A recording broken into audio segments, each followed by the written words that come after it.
Ladies and gentlemen, we are back. Live. We're live. God damn it. You guys hear right there.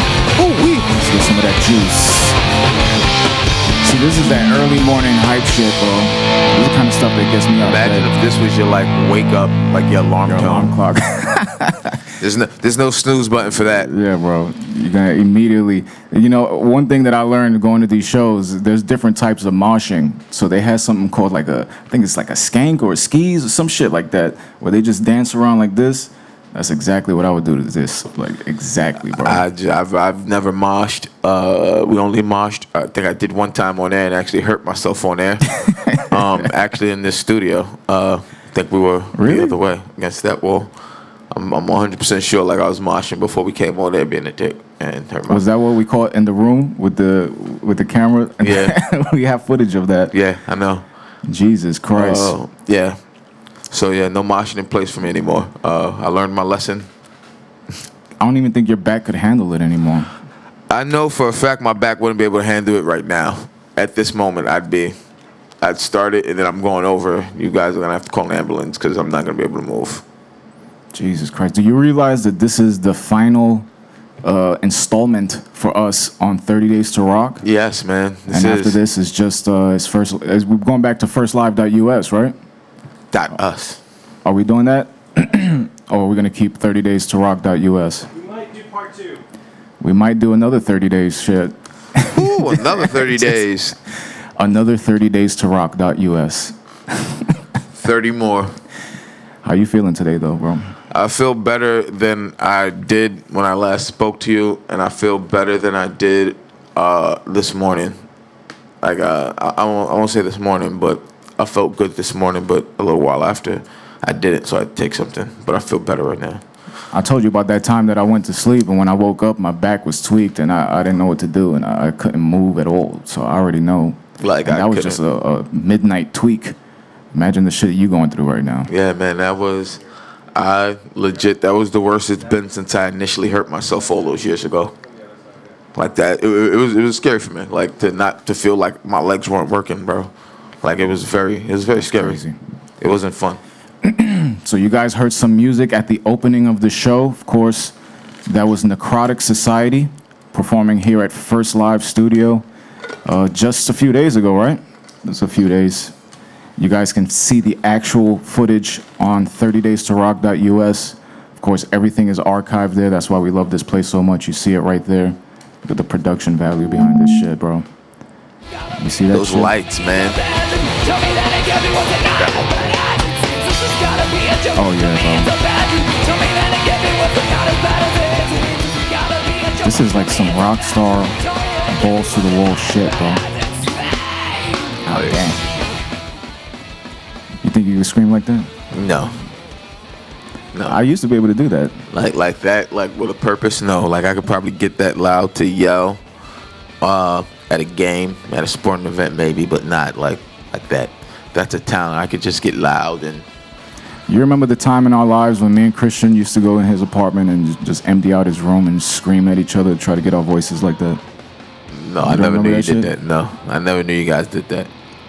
I was on the roof one time, and I don't know if it was somebody in the yard or my mom called me. It was one of the two.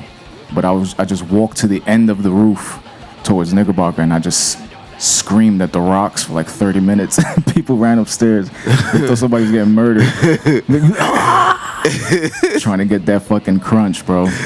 Oh, man. That seems exactly like something you would do, buddy. That seems exactly like something that you would do.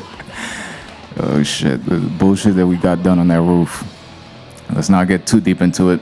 Yeah, man. I mean, the roof is just... I mean, we didn't do nothing crazy on the roof, man. The things that we've seen, though. Things that happened on that roof were crazy. Just leave it there. We'll leave it there. But, I mean, things that happen on any project roof are crazy. But that was like our roof because we had exclusive access to it. It was like right there. Yeah. We used the staircase to the roof as the ladder. And ladder matches. Used to all want to jump down from the top, but nobody did it. Nobody had balls to actually do it. I still wouldn't do it. I think my brother did it. Yeah, I remember he did that. My brother did that shit. Fucking lunatic. So shortly we're going to be joined by JR, the drummer of Nacrotic Society. You guys see those chops those quick punk chops. Bro, I went to so many different types of musical classes just to watch people. And you know Rudy, right? Bro, the amount of money that he spent to try to learn how to fucking drum, and now he's good, but it took years. Yeah. And then you got some people that just get on the set and they just fucking naturals. Who have the shit. talent, man. I mean, they say naturals in anything. It's a natural, like, it's crazy. They say if you're natural, certain shit, man, like, people say people just have, like, natural swings in basketball, a perfect natural stroke, like, in basketball with the shoot and release. You know what I'm saying? People just, they call it natural, just either. Especially with golf, too. Like a nice fluid motion. Golf is one of the biggest things where you any herky jerky, any stopping or anything affects it a lot. So golf really is one of those places where you either got it or you don't. And even, I mean, Tiger, that's why they said with him now at his age with his back, because he always has so much herky jerky motion going on, but not herky jerky, but so much when he comes up with to get that power where he drift it off. He's using so much his lower back to get that torque going. I mean, it was a nice smooth swing, but eventually see what it does to him. Like watching live drumming concerts when they do solos and shit with one hand. Well, try to do that shit. See how long you fucking last, bro. I wouldn't do it at all. That shit is nothing to fuck with, bro. Who's that? Who's laughing back there? Is that Danny laughing back there? Sounds like it is, because I seen Danny. Danny likes to pretend he doesn't know how to play the drums, man. But we've seen you do it before, buddy. We have seen you on the kicker.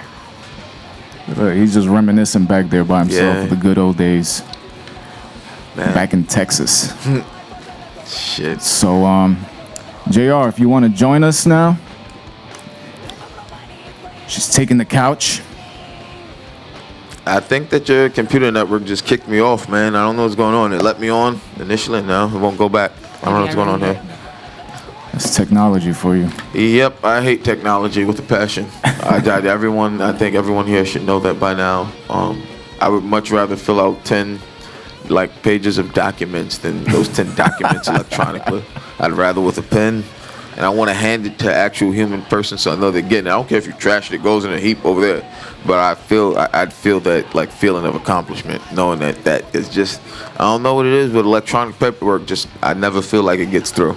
I don't know what it is. But just electronic stuff in general. I told you the other day how much I hate Bluetooth. Oh, yeah. Like, I despise Bluetooth. You know, that's a good segue. I used to be a manager at Guitar Center, and we always used to sneak off to the drum section and play the electronic kits. How do you feel electronic kits versus regular standard acoustic kits? I guess electronic kits I've only played in a store, so obviously they don't sound right, they don't feel right, they don't look right. But they're fun. I mean, if you're in an apartment in New York City, you know. Would you ever record a record with one? No. You need that loud clap. Yeah, for real. How long have you been drumming? 17 years now, I think. I actually started really late in life. I didn't start playing drums till I was 30. You look 30. What's that? You look 30 now. Yeah, people say that. Yeah, people say that. But the joke in the band is that, because I'm much older than the rest of them, so I tell Alex all the time, I'm old enough to be your mother. You know, he puts in his earplugs and tells me, you know, I got to protect my hearing because I'm still young. Oh, my God. Yeah, that's pretty funny. But you know what, being in the studio all the time, like I used to do 6-hour practice sessions, and if you didn't have the earplugs, you couldn't hear shit when you left there. Yeah, absolutely. Yeah, for real? Yeah. Damn. Especially behind the kit. Yeah. You hearing all the crash, all that shit is going directly in your fucking eardrums, bro. Damn. You go outside for a cigarette, all you hear is ringing. Never knew that. Yeah. See? Tell everybody, I learn something new every day. I never knew there was a thing like that. My husband's been a musician for like 30 years, and I made him go to the ear doctor. I said, your ears are messed up because you can't hear nothing I say. So I took him to the ear doctor, and the ear doctors told me that I was losing my hearing in one of my ears, and my husband was fine. Yeah, I am. Holy shit. I was like, that's messed up. That's where the crash symbol is. Yeah, it's this side. You got to know the setup, bro. Damn. I could visualize the setup. I'm blind to this right now, man. I like music, but I am not a musician. In school, I think maybe got 2 years of actual music class in junior high school. Not counting Mr. Schreinermaker and not counting Mr. Schreinermaker, but in junior high school, Our sixth grade music teacher died halfway through the year. I remember that. And then I didn't have music again until 8th grade, and then went to Bushwick High School where we had no real music class. We learned about sections of the orchestra, what wood instruments are, brass instruments. Yeah, that was about it. They told us the bare minimum of anything. And it's funny because I went to 383 for 6th grade. It's the only year I was there. And I had music class. And I failed miserably. I told the guy, I'm never going to use this shit. I don't need to know this shit. Turns out a couple years later, I'm a fucking musician now. I don't know what the hell I'm doing. It's like I should have fucking listened to that guy. Yeah. So tell us about Nacrotic Society. Well, I don't know if you saw in the clip the guitarist Alex. It's really his band. He moved here from Italy about 4 years ago and couldn't speak much English. Came here, was looking to start a band. I met him on Craigslist. He just had ads out there on Craigslist, and I met up with him one day, and just him and I, his wife came along to translate because his English was, damn, not too much. And obviously my Italian does not exist, so we started jamming there, and we just decided we liked each other's vibe, and he's been like a brother to me ever since. I love the guy to death. Courtney was another person, our singer. I had met her trying to start another project on Craigslist, because that's what you do now that you don't have paper. You can't go to a studio and peel a little thing off the wall, because Craigslist is easier, right? So we had attempted to start a project a while ago, maybe a year prior to this, and I texted her one morning. I said, I started this new project. We're looking for a singer. I said, how I always want to do that go faster thing? Mm-hmm. I said, are you down? And she's answered me in 1 minute. I hadn't talked to her in like a year. She answered me in 1 minute. She's like, I'm there. Shit. So she showed up, and she's been with us ever since. And Javier, our bassist, a couple months later, he heard through the grapevine, I believe from Alex's wife, that we had a project and needed somebody. And joined on, and we've been together ever since. It's been almost 4 years. How was the experience performing here in this studio? Oh, it was amazing. It was amazing. I mean, we're punks. Our first record is recorded in my basement. It sounds like crap, but it's honest, and it's raw, and it's us.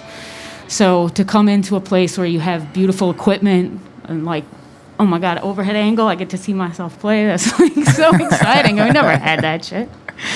We do music because this is what we don't know what else to do. I remember before they even had the back room, we was like all sitting around, and I had showed Danny the Radiohead in the basement. Little did I know he was actually going to turn that studio in the back to almost into a fucking replica of how beautiful that space is, because now you go in there and you feel like you're on top of everything. Like shit, man. It's just. I think 30 Days to Rock is really showcased. Danny's ability as an engineer and everything he does in that space, man. I think everyone's seen, man, what you can get coming to First Live Studio, man. Not to put like a shameless plug in there, man, but it's 219 Central Avenue. Amazing professional quality level work, man. And I think that space back there rivals any space we've seen featured on like any of these little like short commercial, like I want to say commercial shows, but like anything you see on Fuse or MTV Unplugged, anything like that, any of those little small sets with like sessions at AOL, stuff like there you go. We have coffee and here. Coffee too. Can we place an order right now? Can I get a mocha, please? Yes, hot. I'll try something iced today. I trust you. I would take a black coffee with any kind of non-dairy milk. You guys see that?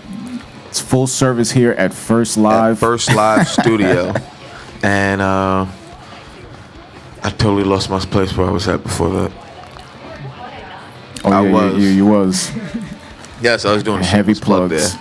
But yeah, here at 219 Central Avenue, First Live Studio, man. I think everything you've seen on 30 Days to Rock, with all these bands that have come out, all these groups, all these solo acts, everyone, you've seen different types of acts utilize that space different ways. And I think, man, I mean, it's a different industry now, because especially since venues started closing, COVID-19, now you need spaces like this for bands to be able to actually perform for people, their fans all over the world, from the safety of somewhere. Like, you guys have a space now, so. Absolutely, 100%. I mean, and to what you were saying about when we came in, it was like, here's where you set up, and everything was organized, and, you know, we've played at shows where in the middle of the show, the sound guy's running up to change a mic or something like that, you know, and this is live. It's the same thing, and not one glitch. You know, everything ran perfectly and smoothly.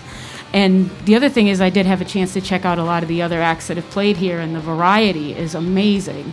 And for somebody to have the technical skill to make all those kinds of music just come through and shine live it's great. So we were really honored to take part in this. Do you play any other instruments? Me, no. I can't do anything with notes. I can just hit things. One of the classic drummer stories was just the way Dave Grohl was portrayed in Nirvana. Right. And he had all these songs written, and they would always be like, shut the fuck up, you're the drummer, like, just drum. Yeah. And then he ends up just becoming like this fucking multi-millionaire powerhouse. It's Foo Fighters, hit right, factory, Dave yeah. Absolutely. Yeah, I play in another band too, and I do write some music occasionally in that project. But in this project, pretty much Alex writes everything. He writes some lyrics. We all contribute. There's a couple songs that we played that I wrote the lyrics, a couple that Courtney wrote. But musically, it's Alex.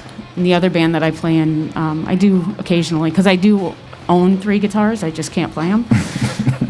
But I'll sit and pick at them and figure out the notes that I like. And I'll actually construct something, and then I'll bring it to my bandmates, and they can make it into a song. I can't do that part. That's what the band is there for, man. Yeah.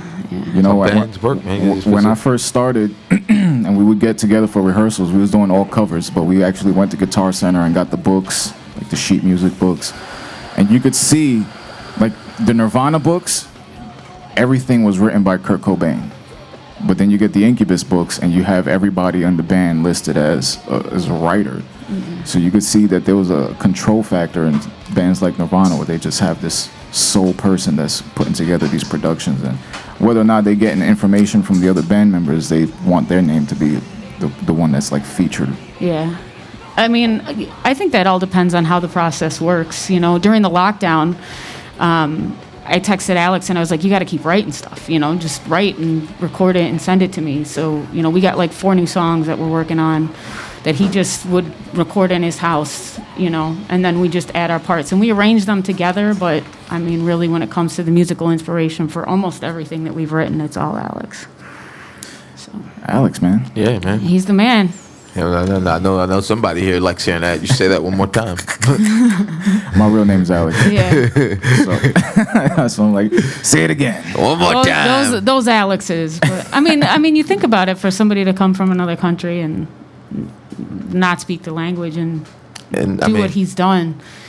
Not that we're a great big band, but we've done a lot of great things together. You know, we went to Mexico last year. We were supposed to go to Canada. We were supposed to go to Michigan. We were supposed to go to Ohio this year. But I mean, I think we had so much planned for 2020, and COVID-19 said, "Hey guys, change your plans." Yeah. And I mean, even still, I think it's amazing to see how it took me a while to pivot and shift and get a hold of life not being the same as it was. But other people were more graceful in it and were able to, you know, get a hold on what they wanted to do and plan things and execute them. I just think, I think everybody, man, this has just been, I mean, if you would have told me at this time last year this would be going on, I'd be laughing at you. I'd be laughing in your face like, yeah, I'm going to be locked down in my house. Everywhere will be closed. I'll have tons of money in my bank account, but I can't spend it the way I want. That's what you're telling me? Go fuck yourself. But here we are. Yeah. I mean, I actually was very lucky, and this is going to sound a little strange, but I'm a nurse, and I work in an ICU. So the whole time, I was working my ass off. You know what I mean? Like, it didn't even sink in. And, like, even my husband, he was locked down at home, and now he gets, like, scared even to go out because he hasn't been doing it, you know? And I was in it the whole time. But I had some sort of normalcy. Even though I couldn't practice, I just worked and worked and worked.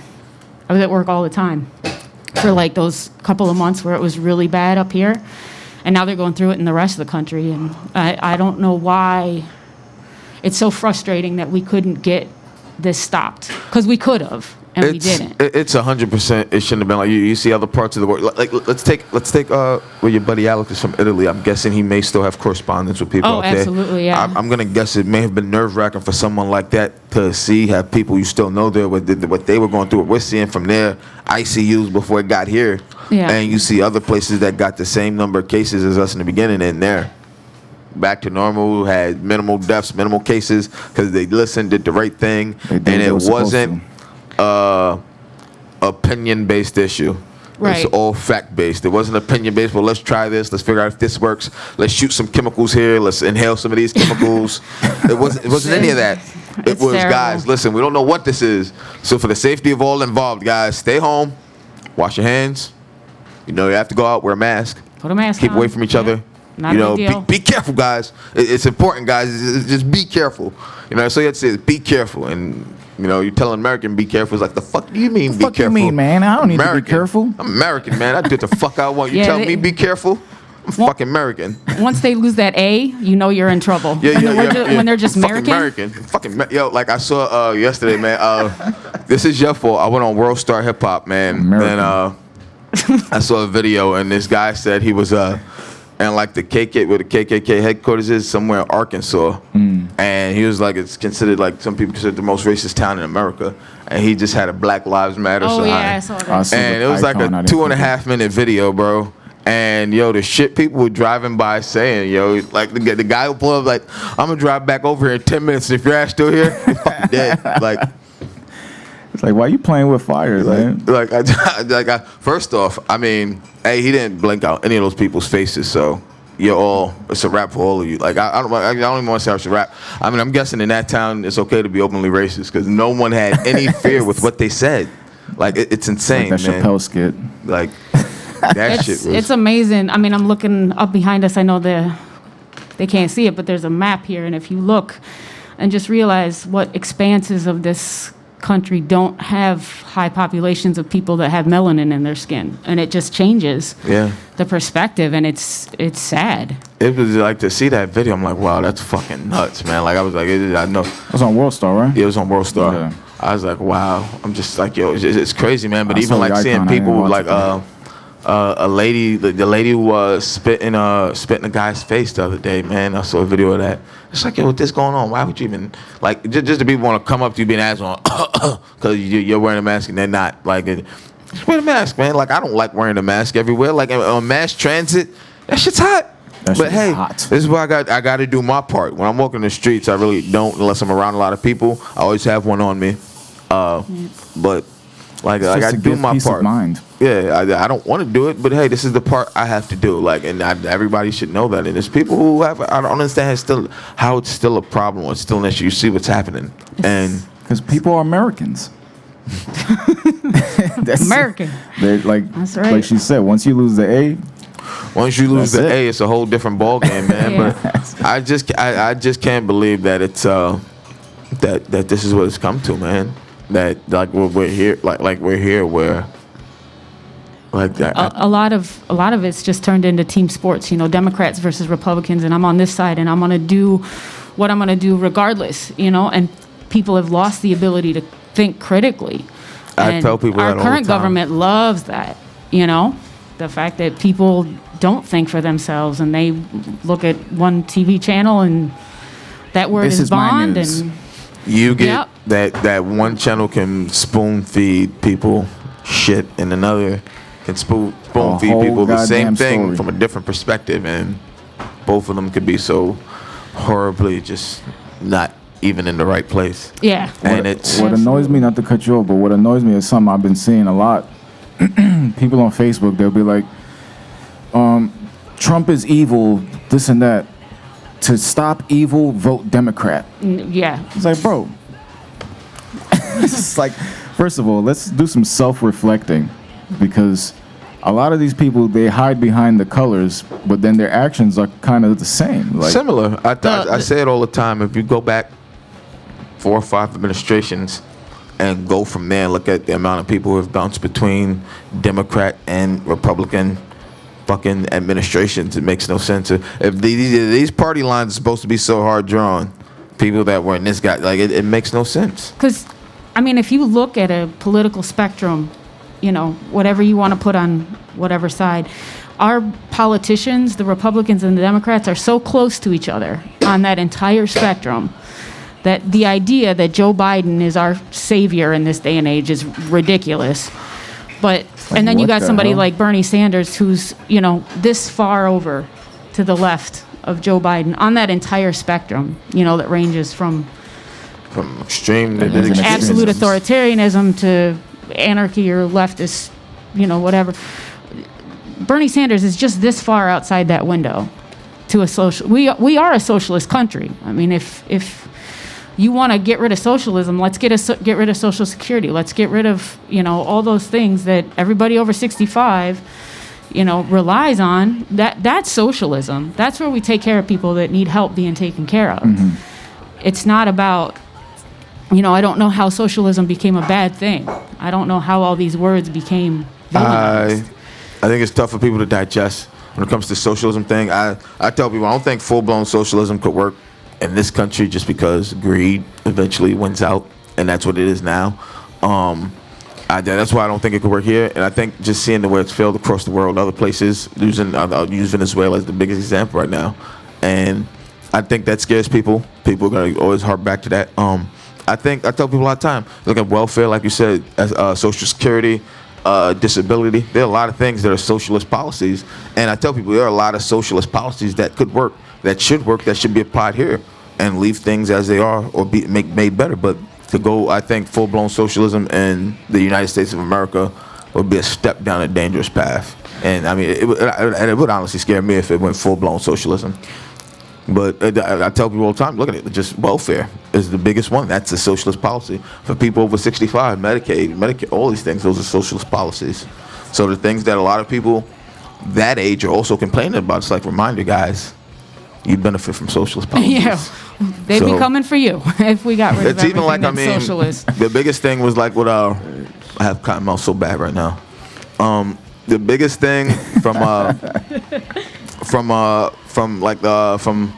Obama was in office, but they kept calling it Obamacare, and everyone's mad at Obamacare, but they love the Affordable Care Act. It's like, guys,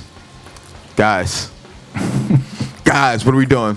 What are we doing? They're the same fucking thing. People are like, I don't want no goddamn Obamacare, but that Affordable Care Act works for me.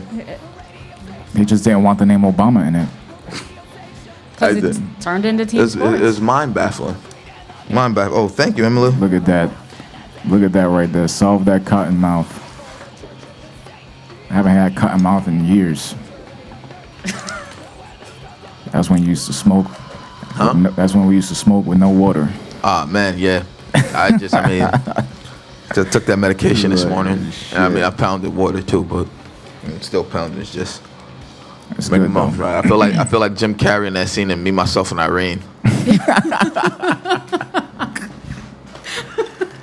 So, being that you're pretty well read and you know, politically savvy, do you include these ideologies in the music? I would like to say absolutely. I guess I would say I have to correct that I'm well read, or because I don't pay any attention to most of it because it infuriates me so quickly. I don't, you know, when COVID was happening really badly out here, and there was, I guess, a bunch of conspiracy theories about it. 5G. What is it? The 5G. Yeah, whatever. 5G's killing us. Yeah, so I'm putting people in body bags and listening, and my husband would tell me like these things, and I would just feel like I can't with people, you know. And it's the ability to think critically that I think that I have, you know. And you say you was putting bodies in body bags? Yeah. I mean, I'm a nurse. I work in an ICU. Yes. It was, Jesus Christ. I mean, you saw the video. There was an ABC, whatever it was out. There was like that video. I think it was Elmhurst. I think when it first got bad, and it was like ambulances arriving every 40 minutes or something, bringing people in, bro. Like the ICUs was overflowed. The emergency rooms were overflowed. Like you saw the pictures of the lines for people waiting to get tested at these places in the beginning. When it initially happened, I wasn't in the I was in the city, and then work got canceled. I stayed home for a few days, and then I couldn't take it anymore, so I went up to my girlfriend's house. And the day after I left, my mom got sick, started showing symptoms. Oh, no. She got tested, but then my sister left the house, but then she started showing symptoms, so she came back, and my niece started showing symptoms, so I was the only, like, I had left them a day before, but I didn't get sick, but I stayed, up at the house with her for the 2 weeks. And it was nerve-wracking for me not being able to be near my family, man, because, like, I told him, bro, like, those few weeks were bad for me, man. I don't know how they're doing. Like, I know they won't tell me the truth. Like, my dad was, he was sick, and we couldn't go visit him, like, in the rehab place because they were not allowing visitors. So, like, he was the only one I was really talking to, and I could hear it in his voice. Like, it was rough on him not getting to see any of us, and, like, just I reached a point where, like, it was rough on me, man. Like, and I wouldn't wish what any of these families went through. Like, I know people who lost family members to it, and I know people who lost parents to it, which is the most heartbreaking part. Like, people I know that are good people who lost parents to it. Yeah. And like how do you tell someone, I don't give a fuck, I'm not wearing my mask? Right. Like, I don't get the correlation between the two. Yeah. I guess, like, right in the beginning, first couple of weeks, some people, I don't know where they were from or whatever. My husband told me that people were saying that the numbers were overblown. And I was like, I've never seen anything like this. I've been a nurse for 20 years. I've never seen anything like this before. The only thing that comes close was September 11th. And I was a nurse in Brooklyn at the time. And that lasted 3 days. That was like, constant people coming in. It lasted 3 days. It was very local. This was the whole tri-state area. And it lasted 3 months. It's different, And for people to say that the numbers were overblown or anything like that, it's just crazy. So I don't know. Did all your people came out okay? Yeah, everyone came out all right. Like, I'm not gonna lie, I still haven't gone and gotten a COVID test or an antibody test. My mother wants me to, because she's like, you were around this a day before we started showing symptoms. Right. And I was also with my brother a few days before he did. My girlfriend's mom had pneumonia. We had seen her in the supermarket. I gave her a hug when we were supposed to be social distancing. My girlfriend was a little bit sick, but, like, I didn't get sick at all. Like, I don't know if I didn't get it, got lucky. I mean, I tell people, because of where I work, I always had a thing about washing my hands. I check bags, and I'm dealing with a lot of tourists. So, like, I was already in the habit. Yeah, I already was in the habit. I always had gloves on, in the habit of washing my hands, already in the habit of not touching my face as much. So, I mean, the most I'll do, and I catch myself now, is, like, fucking twisting my beard. Like, yeah, we all do that shit. Yeah, yeah, but me too. It was crazy, man. But just even still, like, when to see what like the to see that we didn't go worst case scenario in this country, like, and we're bad, and we didn't even go worst case scenario. Right. And people still just won't get it together. It's a scary sight. Like, upstate, I think it's Harriman State Park is what borders the Palisades Parkway. When they set up that big COVID site up there, there were no trees coming in yet, and we went up. We have to go that way to go to Walmart. With me and my girlfriend went to go get stuff before everything really got crazy while I was up there. There was the military setting up the tents and everything, and just seeing it, man. It's already, like, they're saying it's only open 7 a.m. to 7 p.m. But they're already, like, they're setting up lights to be like they're gonna be open 24 hours and shit. Like, it's just to see the way that was set up on the side of there, and that's still set up like that is like. Because it wasn't just for testing. I don't know what it was for, bro. It was scary to see the military vehicles, the tents, just for testing. and it was like rows and rows and sections of it, man. This is a big parking lot for a state park. Is the COVID test still the thing that they put all the way inside your fucking nose? I'm not sure if they changed it. So that's the test to see if you have active disease. But the blood test is to see if you've encountered it and have antibodies, which means that your body has fought it off. The problem that we have with this disease now is, we don't know what that means. If you have antibodies, it doesn't necessarily mean that you can't get it again. Yeah. And if you had the disease once and got rid of it, if you were to get it again, or we don't know what the damage is, because this is still a new disease that we don't know enough about. Yeah, like there's people losing fingers, losing toes, some people losing sense of smell permanently. Like, it's affecting everyone so different. And like, my theory, and I keep telling people, is that I honestly think that no one wants to, science isn't a perfect thing. But that's the point of science. Scientists will tell you science isn't perfect. The point of science is to keep moving forward and figuring shit out. Exactly. I don't think people want to accept the fact that because in this country, give me an answer now. I need to know now. They won't allow them to figure it out. You'll get one. They won't allow them to figure it out, and like just accept it. Yo, no one knows. I don't think anyone anywhere knows exactly what this is, how it spreads completely yet, or anything yet. And it's just it takes simple things: wear a mask, wash your hands, social distance. It's not that hard. Just till we get a vaccine, people. Till we figure some shit out. Let's figure a little bit of shit out, and still no. So like chicken pox. Once you get chicken pox as a kid, I always was told that you can't get it again. Is that because you have chicken pox antibodies? Kind of correct, but the thing with chicken pox, the virus varicella, it lives in, once you've had chicken pox, it lives in your nerves, in your nerve roots. I think it's the root something like that.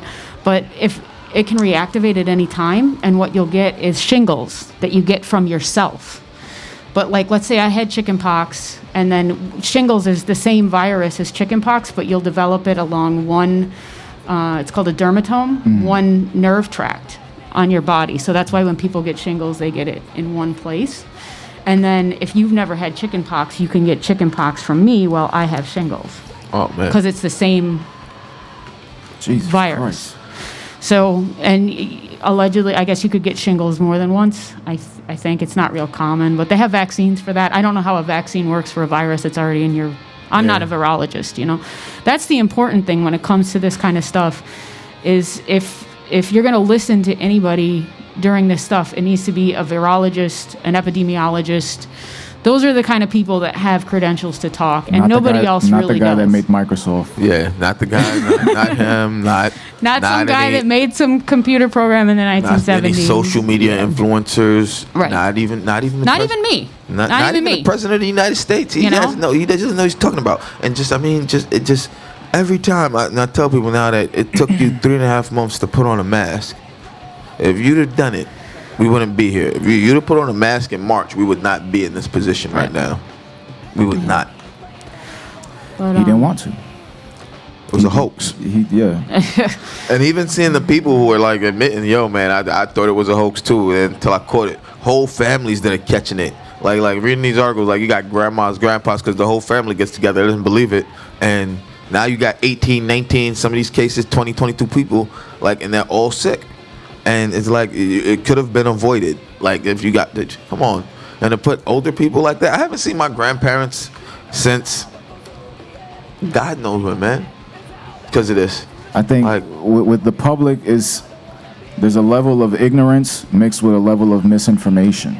Absolutely. So they already have their guard up with the information that they're getting, because they don't trust the government, they don't trust the news, and if they do trust the news, they trust one news story. Right. One news source. One news source. And now all that's happening is that it's almost like that. I was watching an episode of Ray Donovan where his son had a gun and he was trying to flex like he was from the hood. So Ray Donovan took him to the hood. I said, "You want to flex? Get the fuck out of my car." He started running back to the car because he saw what the hood was. Like, people, at some point, you want them to understand the seriousness of this shit. They're going to have to go to the front line and see exactly what the fuck is going on. Nah, I wouldn't want to do it, man. And until that day comes, you're going to have people that still take 5G towers. Like this, man. Yeah. That one was pretty funny, because that guy, I had never heard of. I'm not a big conspiracy theorist person, but then I went and I saw the guy that originally started that 5G thing, and I was just like, wow. I didn't see who started the 5G, man. I don't even want to say anybody's name because I don't want to promote him, but I think the guy's name is David Icke, I think. David Icke? Yeah, the lizard man. I don't know. I don't know who any of these people are, and I know David Icke. It makes perfect sense that will come from David Icke. I've seen so many David Icke documentaries, the reptilians conspiracy. Oh, yeah. So I didn't know any of that before, and I just heard something, so I looked up what this 5G conspiracy was, and I think that was the whatever. It's crazy. That's like getting your news from Alex Jones. Yeah, man. Yeah, I mean, the problem is with conspiracy theories is you can look at the story that you're getting and go, that's bullshit. Like, you can easily see through something. Very easy. And say that story is bullshit for the real story. Whatever it is. Like you said with science, well, we don't have 100% of the answers 100% of the time. That's the point of science, is to keep reevaluating. But you don't get to then say there's reptilian people that because you don't have any evidence for that at all. We have a little bit of evidence for the story that we're putting out that says, whatever the scientific explanation is for life. Yeah. I So- tell people when it comes to conspiracy theories, I have one train of thought. I allow it to a certain extent because I believe in some conspiracy theories. I'm half and half on the reptilian thing because some of the, I mean, some of seen those some footage. we've seen some footage, man, where it looks like, yo, It's just man, weird. like why does it look like eyes inside of their eyeballs blinked? It's fucking crazy. It's crazy. Like if you're seeing something, it's like, all right, maybe it was a camera trick, but why this person's eyes blink like sideways across like this? It's like it's some of it is just like you can't. I tell people there's only so much you could dismiss as coincidence. Like I'm gonna go back to the FedEx hitman last week. I don't know what that- you're talking about. The judge that took who over the judge who Epstein? took over the Epstein finance case. Okay. Her husband and son were. Her husband was killed, and her husband Oh, was shot shit. multiple times. He was still in critical condition, last I heard. Her son was killed. Her son. And she had 4 days prior to that taken. She was gonna be the judge over people who were suing Dutch Bank for their connections to Jeffrey Epstein with all his finances. shit. Yeah, that's some But here's crazy the shit. thing. They say this guy, the guy who's now all this time they don't know who it was, and then I told him came in next day, boom, guy's dead. They didn't know who it was, and then next day suspect found dead.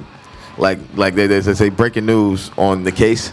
Like when I saw everything with the FedEx shit came out, and then they're saying this guy they think he maybe killed a lawyer in California 10 days prior to that. And now they're saying they think because he had cancer, he was operating with a hit list, Oh, like the people he please. wanted to take out.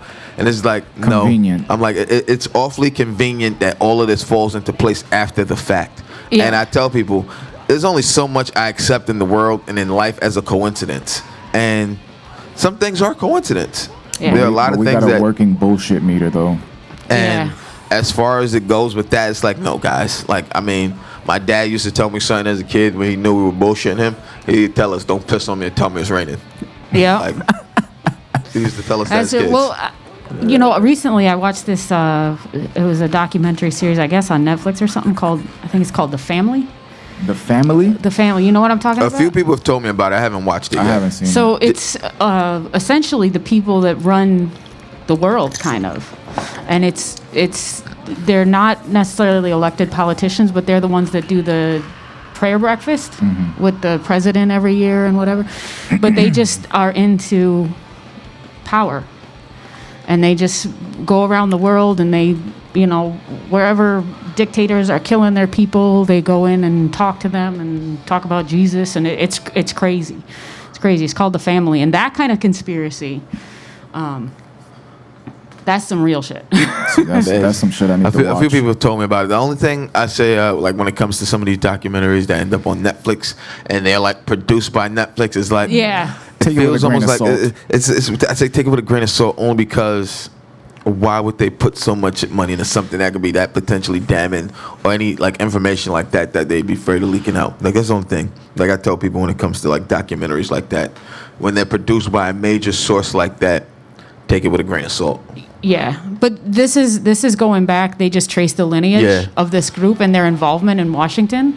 And for people that aren't elected, like, what are they doing there? Yeah, that's what a know lot what of I people mean? say. Like, and I'm talking like those are the type of connections you see. It's not like these guys up top. There's guys behind them, people that work in the administration, people that we've been close to Never go forever. against the family.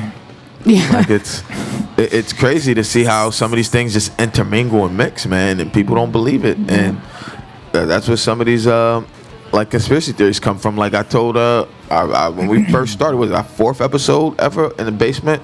We mentioned the Bilderberger Group. Oh yeah. And we said there's no coming back from that. It was like 1 in 36 people know who the Bilderberger Group is.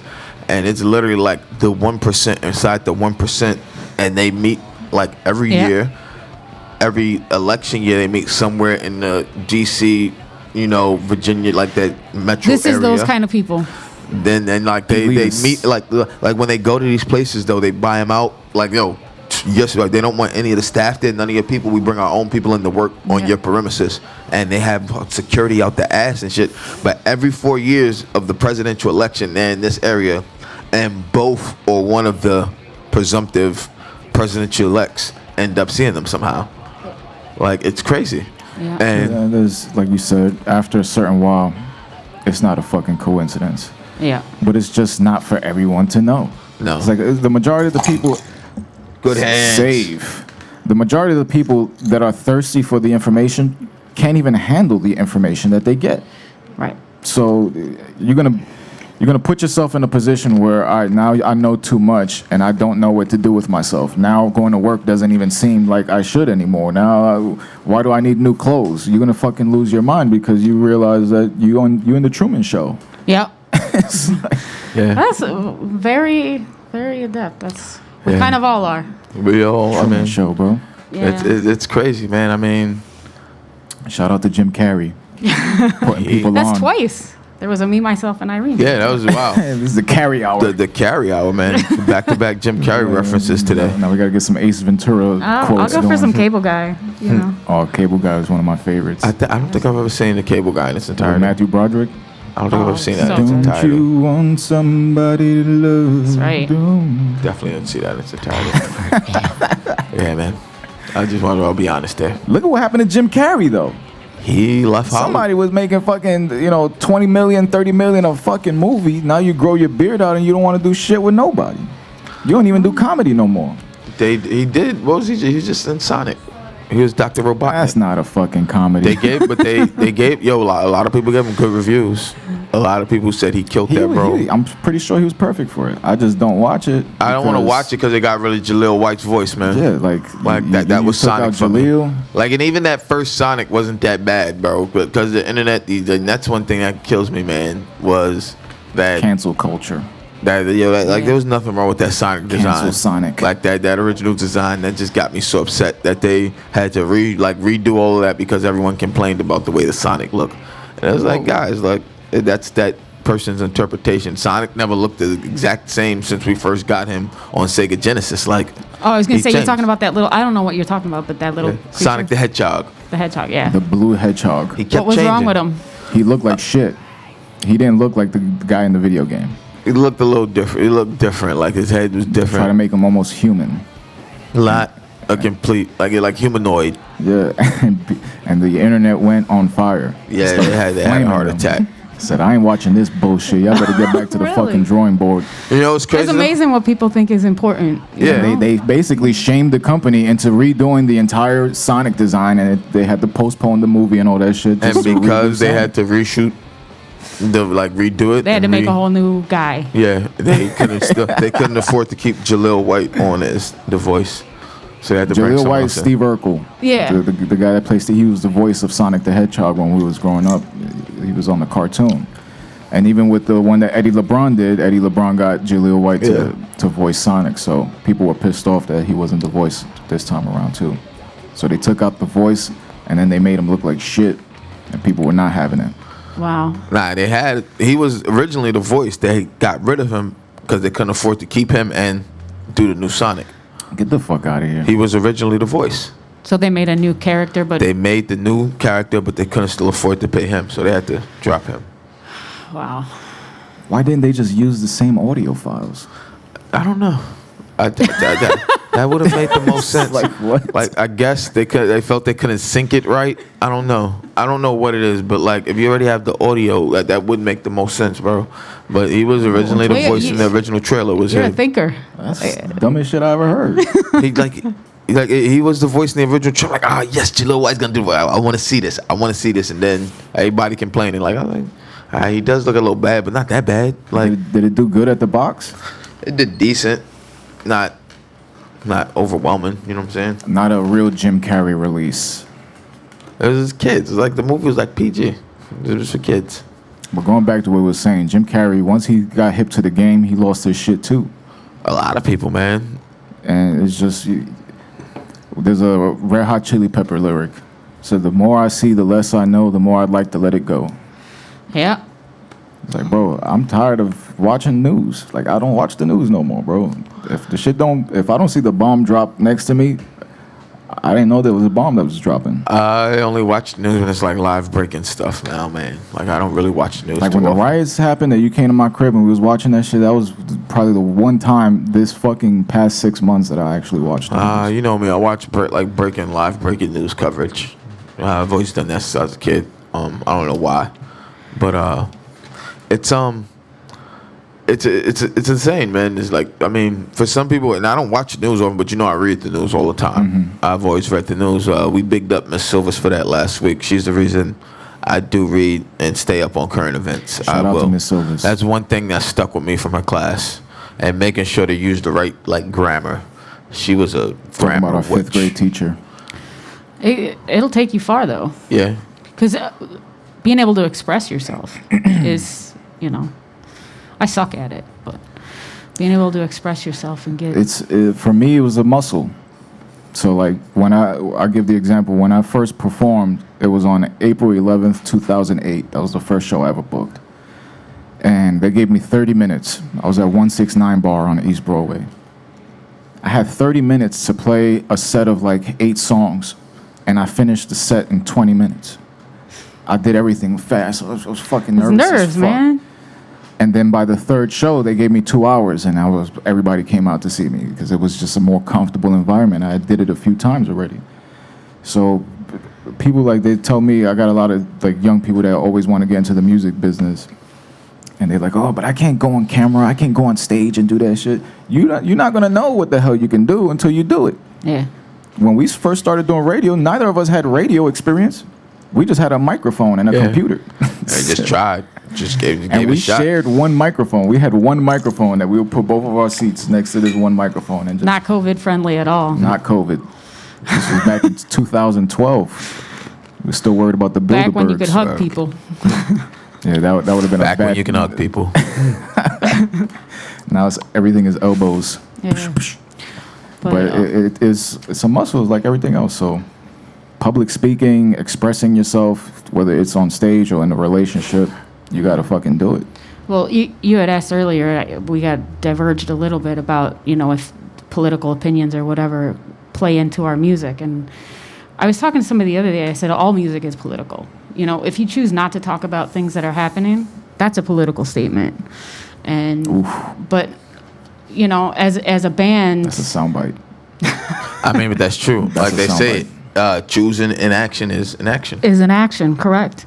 And as a band, we definitely all of our lyrics have place in, deep thought. And like I said, I'm not great at expressing myself, but I've written some songs and they have very deep meaning to me, but it took me, days of sitting and what do I want to say and what do I want to express and getting the words right. Some people have that ability. They can just speak it off the top of their head. I don't have that. I got to sit and think and decide, and it takes me a while, but I'm really proud of the ones that I've written. What's crazy is you sit down and write this huge, meaningful song, and then people put it out, or people hear it when you put it out, and they'll be like, I like this beat. Yeah, I love this beat, man. This beat rocks. Absolutely. What the fuck? But for us, it's getting it out. And if anybody chooses to pay attention to what we're saying, that's the bonus. Mm-hmm. But just getting it out. And it's sometimes with hindsight, it gets worse. I wrote a song after Eric Garner was murdered.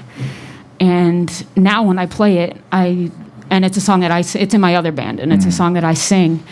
And now when I play it, I'm just so angry. Over the years, I've just gotten angrier and angrier. And at first, it felt like a catharsis, like I was saying something. And now I'm just angry that we're still in the same fucking place. 6 years. He died in Eric Garner in 2014. 6 years later, same exact thing. And I mean, and it's almost worse in some ways. I would kind of say it's worse, man. Because I mean, you have some people that recognize there's an issue, but the other side, no, fuck it, we're doing our job. Like, and it's no, buddy. Like, you're not doing your job. Like, a lot of cowboys out there. Yeah, man. You got a lot of like my term, stormtroopers, man. Yeah. I use the term stormtroopers. And I tell people the exact term. If you watch Star Wars, you know what a stormtrooper is, and fucking space. What a lot of these people are. They're just here to protect the empire blindly, and don't realize you're just a pawn in their game, man. And I mean, it's It's disheartening, man. Actually, I have a video I have to show you when we get off here. I have to send it to you. I meant to send it to you and B last night. I believe that these unmarked Fed cars are in New York already. I saw a video yesterday. Someone's story of them, one of these protests, a person getting tossed into an unmarked Kia minivan, and it had regular, like, 6-digit New York plates. Which is regular shit. Regular plates. It's terrifying. It is. It is, man, and Once seeing they the jump on videos. the highway, bro.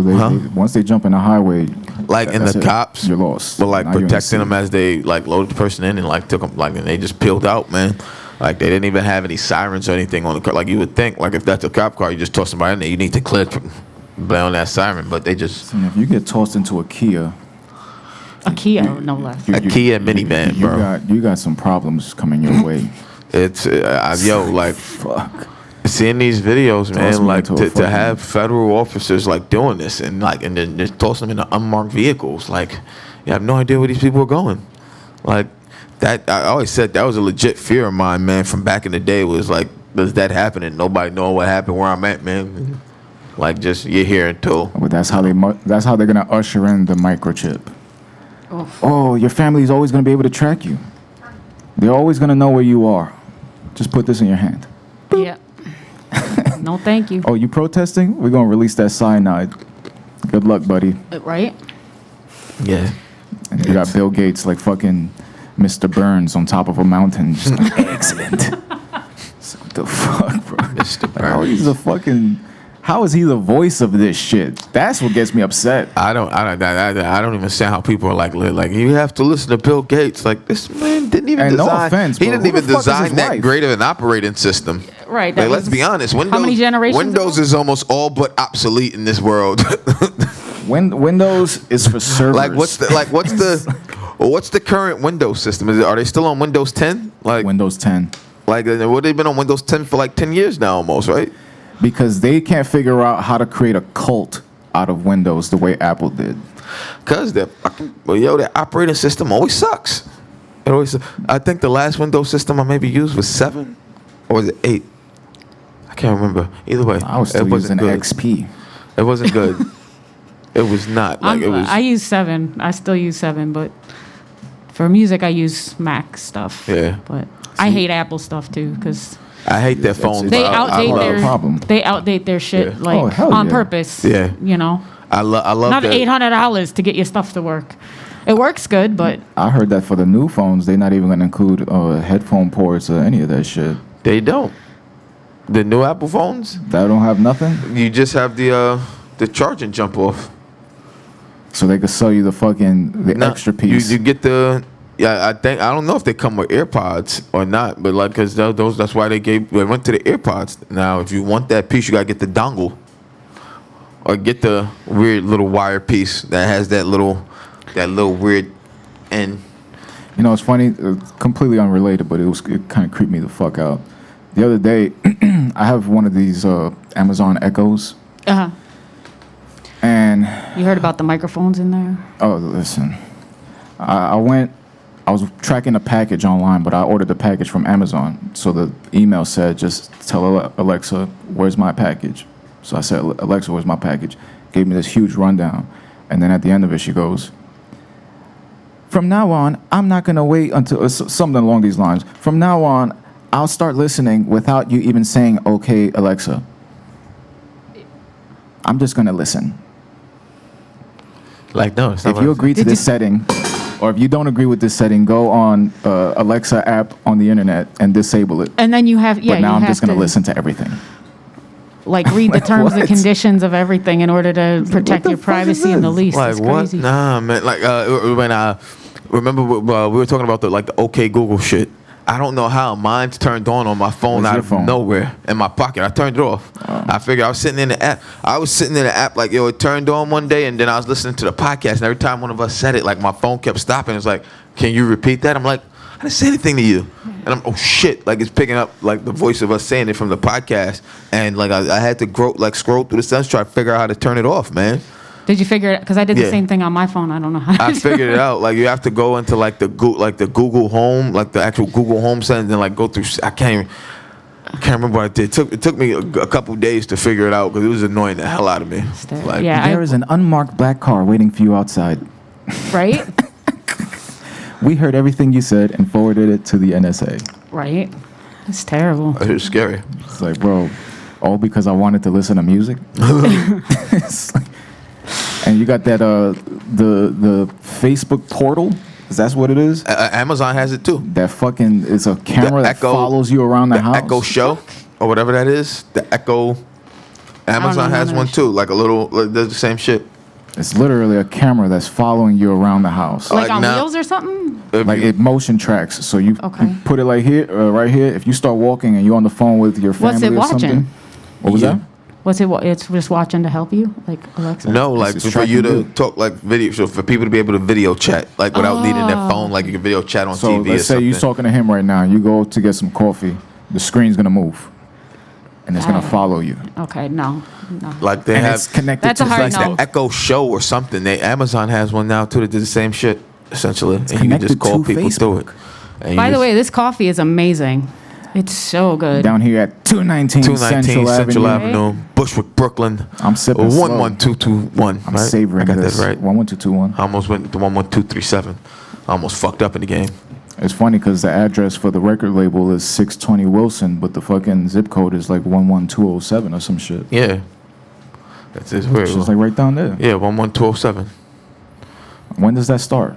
That starts at, if I'm not mistaken, I want to say almost Past Halsey? either Warefield or Halsey, one of those two. It's got to be like around there. I know that by the time, like by covert, it's one. I mean, the address for Bushwick was what, 11221? Yeah, Bushwick's 11221. But by the time I know, I'm trying to remember from my real estate days. I know by the time you get to Elder, it's 11227. I just don't know. Like it's kind of like us. How I told you, Menahan is 11237, but for some reason, Parts of Green are like 11221. Like it makes no sense. Like the way the line goes. The closest train stop is the M train on Central Avenue. Yes. You can take the L train to DeKalb or Myrtle Avenue if you want to walk. Yes. You want to get a nice scenic view, probably pick up some Gucci Fritos right there on Knickerbocker and Myrtle. Yeah, get a look at the street art. You know, a lot of people are into the street art thing. Gucci Frito's still there, right? Yeah, the Gucci Frito's still there. Where's the Gucci Frito ever gonna go, man? Yo, you know it's crazy? Gucci Frito. The other day, try that. What day was that? What was the last day we were together when I said I wanted to go get Tony's for lunch? Shit, bro. Whatever day that was, we were last together when I habits. said I wanted to go get the day I wanted the limoncello cake. Fuck, what day? That had to have been that Wednesday then. I think it was the last time we recorded that Wednesday. The last week here? Yeah. When I went to go to Tony's to go get the pizza, when I walked past the Gucci Frito, bro, they had a line outside. Like, I know it's social distancing, but there's even a line of people out the door, like, going up the block. You ever had Gucci Frito? I don't know what that is. It's a really fancy way of saying, like, Spanish, like fast food, Spanish food. Spanish food. Oh, okay. Is it the name of a particular restaurant or? Yeah, I think it's called Gucci I think they Frito. actually call it the Gucci Frito. No, I don't know if they call I can't do it from here. I don't have internet. I get like Acapulco. Yeah. That shit. Woo. I'm vegan. So. I always Oh, feel you're vegan? Yeah, I don't that's fuck not with the that. spot for you. You can't even go near that place. Can't go But to I everything. will tell you, my husband is Dominican, and he became vegan, and he cooks for me. He's figured out all kinds of ways, and he makes me throws down some Dominican shit, vegan That's style, amazing. in the house. You can have plátanos and Oh, yeah. queso frito. No, you can't have cheese. No queso frito, but he makes this stuff. He just calls it Dominican pasta. I don't know if it's a thing that they serve in restaurants, but it's something his mom made for him. It's like spaghetti with sausage and olives and peppers and onions. It's fucking fantastic. Shit.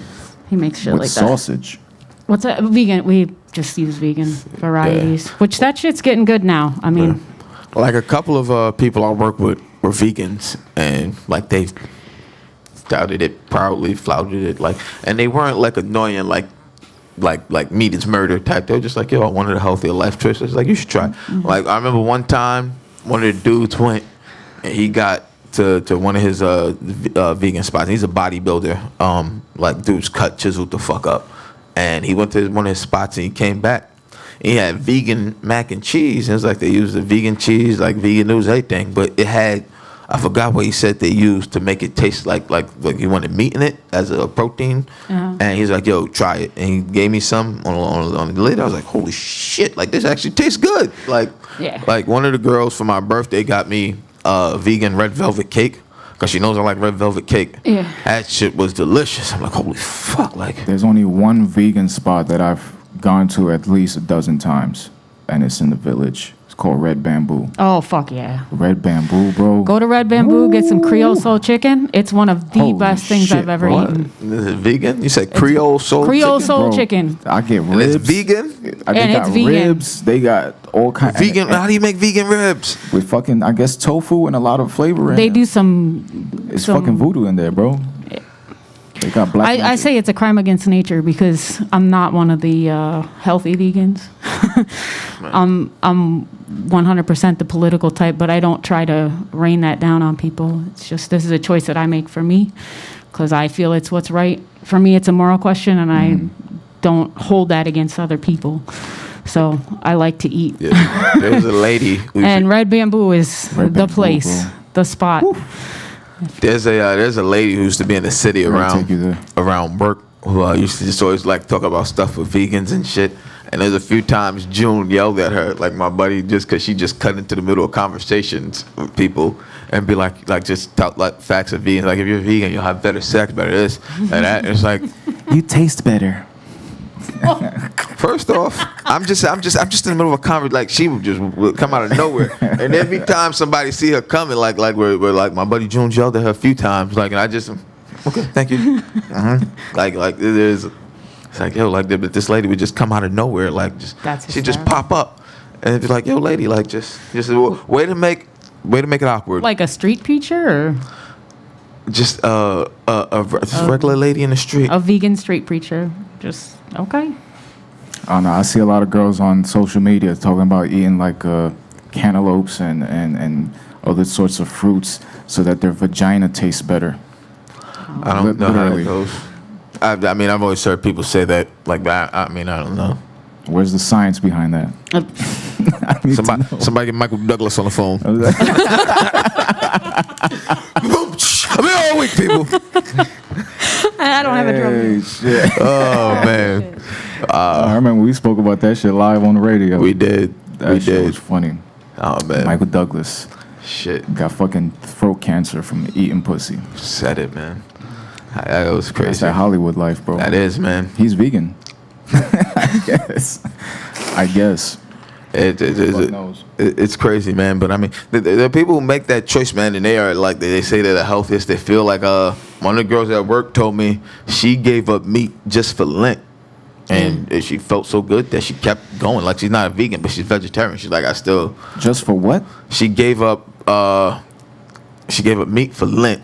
Lent? Yeah, that's like Catholics like for 40 days before Easter, or Passover, whatever. They're all supposed to give up something. Yeah, I give guess. up something. Some people give up. Like, I'm still learning all this religious crap. Yeah. I don't know. we any grew of up it. Jehovah's Witnesses, so I'm still learning all this shit too. Like Oh, yeah? like people like my first communion, my second communion. I thought it was just one communion. Like nah, like you get baptized, you got this communion, that communion, this communion. Like Like, nah. the fuck is all this shit, man? Like Yeah. I don't. One shot deal. Like nah. I didn't grow up with none of that. I don't understand any of it. Yeah. One thing I say about the Jehovah's Witnesses is that they were organized. They were probably one of the most organized fucking organizations I've ever seen. Yo, you know what's crazy? The Watchtower sign's gone. Oh, yeah. It's gone? Yeah, from the building. My girl drove me down yesterday to go to the doctor's appointment, and my doctor's in downtown Brooklyn. We drove over Brooklyn Bridge, and I looked at it, holy shit, like the structure's still there. And you could tell it was the W, but it just, the W's there, and it says welcome. Did they Like- sell it or? Yeah, they sold They that. sold it. Oh, okay. See, so- what happens is they give, in Spanish, they call it, I guess in English, it would be called theocratic ministry. And then they'll give local announcements. And all the local announcements pretty much tells people what the headquarters told them. And once they started moving and they call those people Bethelites, the people that stay at Bethel, that was the name of the property. So they started moving all the Bethelites out of the city, and everybody in the small congregations is like, oh, because the great tribulation is coming and the end of the world is coming. And once they start seeing the shift in dynamic where you had all these fucking people living in this property doing all this work, and now they sold the property, got rid of everything. Those buildings were connected with underground tunnels, so you didn't even have to go in the street to. You didn't have to associate You with didn't have to people be of with the nobody. world. Talking about block-long tunnels underground, fully carpeted, with pictures of paradise and hell and all types of shit. Them big buildings right there on BQE over. Okay. It was the Watchtower building. The other one was the other one. It's the Bro, they owned probably like 12 I know they had mad property, but those two that are right, there, and that has the tunnel connecting. They had. So they all moved ground. out of there? Yeah, they got everybody. So are they out. like gonna go to a spaceship or something? Is that? They have a huge fucking farm in Wallkill. No, but is that one of their like Thank you, Emily. prophecy things or something that they're gonna go Oh on a no, spaceship? they was getting the fuck out of Dodge. Or is that Nah, Mormons? it's just that if you, what is it? At Memorial, if you partake of the like offering of Christ, like the bread and the sacrament wine. and bread and wine, yeah, one of the 144,000 Who's gonna who will rule. ascend to heaven and rule like earth with Jesus or something with the God, Jesus, not Jehovah, Jesus. with Jesus. And if you're not, you'll just get, if you last, do everything you're supposed to, you'll get everlasting life in paradise when you die with your family, your loved ones, and everyone else. And okay. I don't know. Maybe I'm a cynic, but I believe that the only thing that gives life value is the fact that it ends. Because if I lived forever, I wouldn't do shit today. What the fuck I'm gonna get out of bed for? I'm just gonna stay in bed. Yo, I'll see you in a couple months. Yeah. We ain't going nowhere. So Especially now. The fact that we have time and we have to make the most of that time, that's what adds value to life. I just couldn't get over the fact that I don't want to play with lions in front of my house. Like, I don't need to die and go to paradise for that shit when fucking Joe Exotic was doing that shit. Joe That's Exotic another was doing that. motherfucker right there. Whoa. That's one. I Like still Free haven't Joe. watched Tiger King. I think I've gotten enough from the memes that I feel like I don't need to watch it. You Nah, you really should- no, don't. you- I mean, you should Like though. Carol Baskins is some sort of bitch, a little crazy. Joe Exotic, a little crazier. She killed her husband, maybe covered, like said something about fish oil, like gave him how she did it. yeah, those memes, they told you everything you need to know. It's just one of those stories, man, that it shows you how crazy the big cat people are. Yeah. Because, you know, you see people like French Montana walking around with a little chimp monkey, and you think, oh, that's cool. Go to Joe Exotic's farm. Yeah. See what the fuck was going on there. Like I saw a video on Facebook of a lady, like a snake, like she tried to feed a snake, big ass python. That shit just wrapped I saw around that her shit. arm. Like, and you saw it from the second she opened the tank. That shit came out like, yeah, it's on, bitch. And it's like, yo, why wouldn't you close it right away? Why? And she's still like, hey, he's a little tense, but I'll still never. Immediately, it bit her hand and then started wrapping around her arm. And the other guys, she's like, no, I've got it. I've got it. Like, that is a snake, lady. You want a machete? Stupid, like, bro. like this thing's ready to kill you. It's just this ignorance of human beings. I don't know, man. Right. Like I tell people, like when cars in the street, like you listen, you're the 2-ton vehicle. When you tell me it's good for me to walk, I know you're paying attention. That's when I'm going. Like when people get mad, like I've seen people coming down and not have their head looking up, and I'll wait in the crosswalk, and then they're mad because you're waiting in the crosswalk. Like you just weren't paying attention. Expect me to walk out there? Yo, I got a I'm quick, gonna lose, That's a lose for me either way. Right? quick story. even if you were right. Remember Macho Man versus Jake the Snake? When Macho got bit with the snake? Yeah. Before that match happened, Macho Man went up to Jake the Snake backstage, and he said, if that snake is biting me, it's biting you. Make that snake bite you right now. He's like, no, we're about to go out for the match. He's like, I'm not going out there unless the snake bites you first. So he had to stay there with 10 minutes trying to get the fucking snake off his arm. So by the time he went outside, his arm was damn near limp. Jake the snake. So then, And the snake was already agitated then. and then by the time it got onto Macho Man, he just latched on. He didn't want to get off. So Miss Elizabeth, who was going crazy in the background, like, yo, this is about to be a real fight backstage. I don't fuck with snakes, bro. Hey, why would you do that, man? Why? I don't do Yeah. snakes. I don't do lizards. Nah, man. None of it. I'm not a big reptile There's person. animals that you can train. Yeah. Dogs, maybe a cat. You can't train like a fucking snake. It's not fair to them to ask them to live how we live. Yeah. You know. I mean, even if you have a zoo, I mean, that's not how they're meant to live. It's not okay. There was this one teacher, I think it was the Asian teacher, the fucking, I think he was like social studies. He always used to smack his head on the fucking table. It started with a K. Mr. Kreshmer. Mr. Kreshmer. Mr. K. He put a video on for the class. It was years ago, man. It's been a long time. But he showed us what happens at zoos, like behind the scenes. And the hooks that they throw on the fucking elephants and start tugging at their skin and just the whips and the chains. I'm like, yo, how the fuck you think you gonna be Siegfried and Roy and not get bit? Yeah, Yeah. man. Like those. You guys seen Grizzly Man? Nah. No. So good. So there's this guy who, this is a movie's probably more than 10 years old, but there was a guy, he was originally, he was an actor, and he was up for the part of Woody, the part that Woody Harrelson eventually got on that show Cheers. And he was nuts, and he went to live in Alaska with all the bears, and the bear ate him. But he took all this footage. He had like hundreds of hours of footage, including essentially him being eaten by the bear. Man.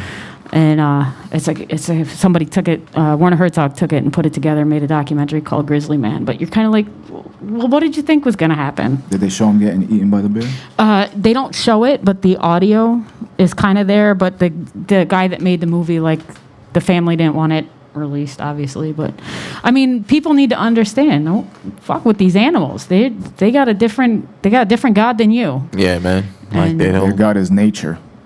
Ours is too, but we pretend it isn't. So We got too much distractions. If bears had TVs, they wouldn't be fighting each other. maybe we need to Bears had TVs. If play some Jim Carrey movies if out animals there. had TVs, they would come kick Blunt. us out of the animal kingdom because we're the ones destroying it. Yeah. Very It's true. just like, yo, Very true. you look at what happened to Steve Irwin. This was a guy who was fucking famous for dealing with animals. Yeah. Fucking stingray to the heart, bro. Took a barb right to the heart. And now with his son and his daughter are both Yeah, doing they it. both following his footsteps. Yeah.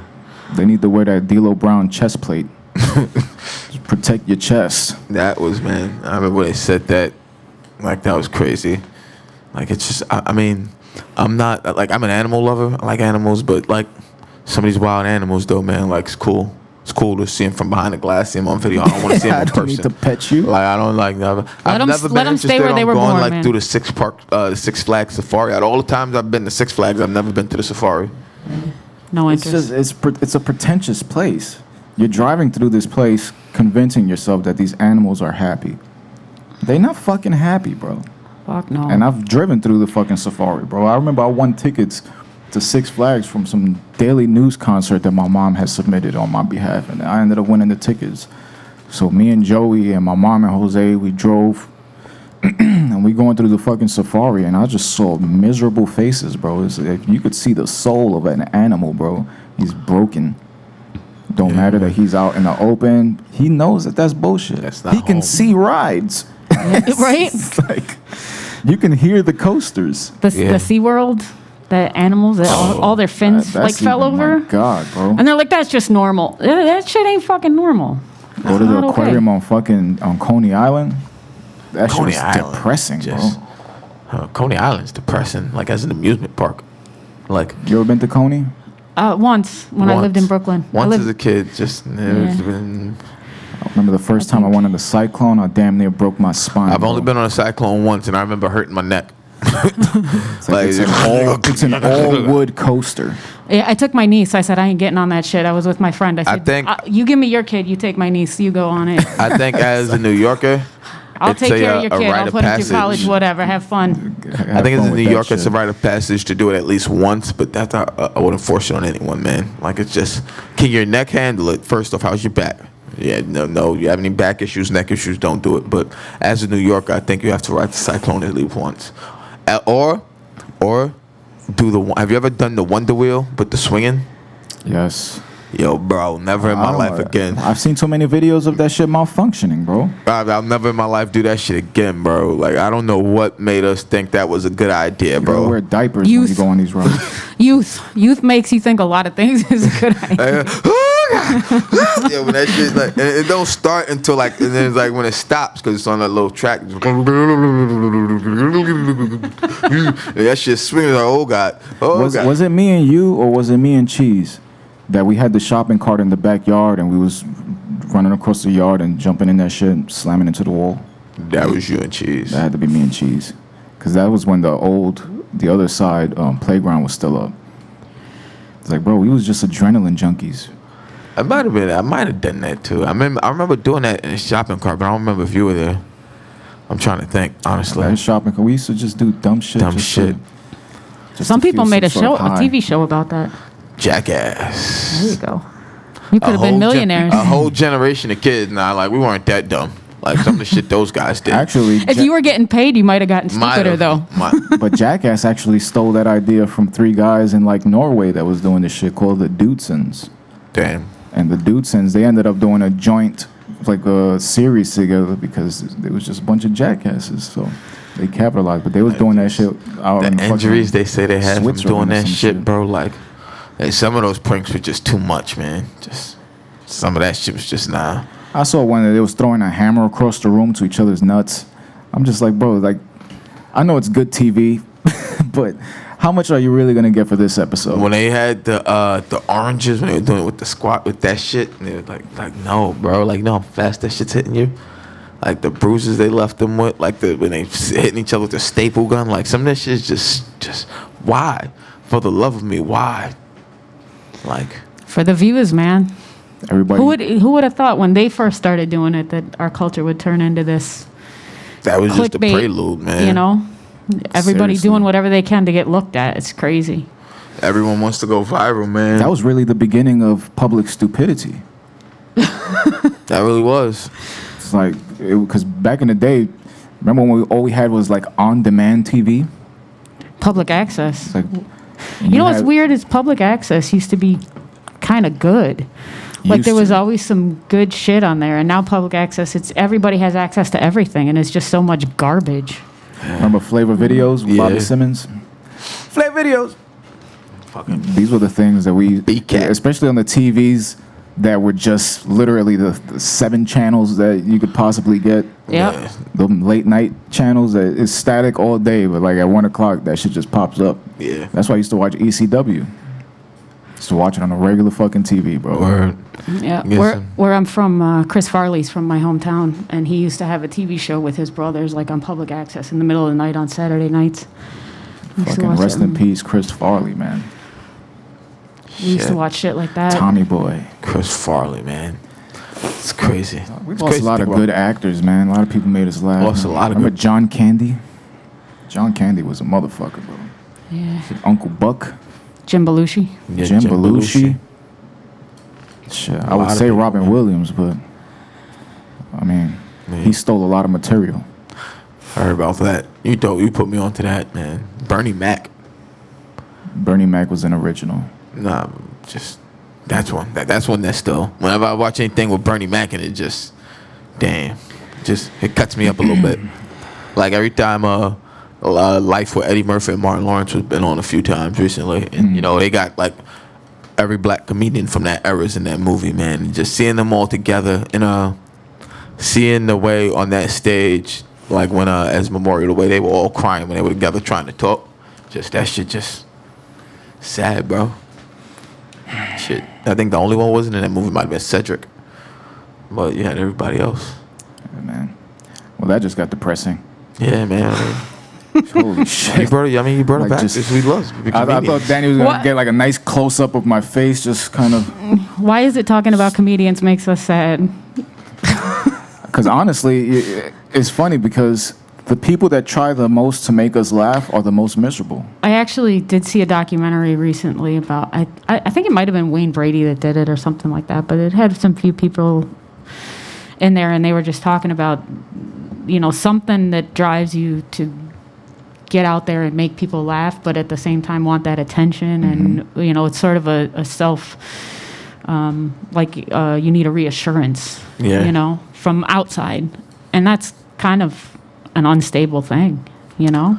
There's a lot of social media personalities that need to understand that, like getting the people that feel the need to be validated for everything. They need that in their life. It's too instant now. That's what I hate about it. Back Instant in the day, gratification. Back in the day, you had to book a show. You had to promote the show. When Right. you got on stage and you got a crowd pop, you felt like $1 million. You Yeah. had to go through that process. Now you could take a picture with a fucking guitar in a nice studio, put that shit up, 10,000 people like it. Now you feel like you're on top of the world. You ain't even write the fucking And you ain't song. never played a lick of music in your you life. ain't even write the song. Yeah. So you Like just people sitting that there holding pose your in dick. front of cars on the street. Like I've seen it. It's like, I've fuck. like with like people that do the craziest. Not thing. even your car. People that take like if you're in a club and take pictures of somebody else's. Oh yeah, crazy night again, bro. Like and you holding the same Heineken bottle. Or the people that there's a lot of people been getting exposed on flights because they'll like post up a picture of inside of a jet, be like, "Oh, I'm on my way to New York," and then somebody else will take a picture of them a couple rows down and Coach. Just be like, "Look at this motherfucker lying." So that alone, like, if you're not happy with what you're doing, then don't even post. Why do you need to post a lot? That people in the validation. like, just people, they need the validation. They need the likes. That's that dopamine hit, bro. It's the same thing I said last week about people when it comes to, arguing on the political spectrum. Like, I don't feel there's anything that I need to say in this argument because everybody's saying everything. There's too many voices over each other. But people who go online every day, who go on the same people's comments and have the same arguments every day. I have literally watched, I showed you last week in the studio, people have the same argument a different way for the last 6 to 7 weeks. Like, and nobody gets it. Nobody gets it. No one, like, you're not going to change this man's mind. Or what's funny is when people get frustrated, they write, "I don't have time for this fucking bullshit." Bro, you took time out to write that. Right. It's like, what are you talking about? My favorite thing is if you ever shop on like Amazon or something, and there's this thing where there's questions. You can ask a question like, "Hey, does this color green, is it dark or light? I can't tell on my monitor." And you'll get like 6 people that'll say, "I don't know." Like, this question is out to 200,000 people. What makes you think that you need to answer that you don't know? Yeah. Sorry about that. It was actually intended for someone who made the purchase so I could know the shade of green, not someone else inquiring about the purchase. It's insane. And then you have the people that just troll people just because get a rise out of somebody, say some stupid shit. Yeah. It's that Anthony Jeselnik joke where he goes, "Don't forget about me today." Right? Thoughts and prayers. Thoughts and prayers. No, you know what? I'm sorry. I need to talk about that real fast. Because that's one thing that bothers me when people like put these just blanket, "My family needs your thoughts and prayers. Friends need thoughts and prayers." Like, I want to give you thoughts and prayers, but I like to know what I'm giving them to because I don't want to give them to somebody who doesn't deserve them. Like, I feel like, imagine someone asking you to do that, the universal thoughts and prayers, but for a terrible person. Could you sending that out? Could you get a piece of that bad karma they deserve for that? Does your karma attach to them? Yeah, but is there really anybody who's in a time of struggle that says, "I need your thoughts and prayers"? They might actually need something real. They might need action. I need $500. It's everybody else saying, "Oh, let's send our thoughts and prayers to the kids whose school got shot up, or to, the people whose family members died in hospitals with nobody near them. Let's send our thoughts and prayers." What the fuck does that do for them? What is that? Yeah, it doesn't do a goddamn thing. But if you can't do anything, then you should spend your time thinking about what you can do to make it better if you really care. But essentially, and if you don't care, then just get on with your life. Just writing thoughts and prayers. Just writing thoughts and prayers. That's the amount of time they're gonna think and pray. Exactly. Because once they post that shit, that's the stress off my shoulder.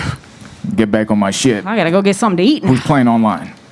Yo. Warzone Trios? It's like, what the fuck? Yo, Fortnite? You know what, I don't know if I should be upset at this, but it's kind of been getting under my skin, this new rest in power instead of rest in peace.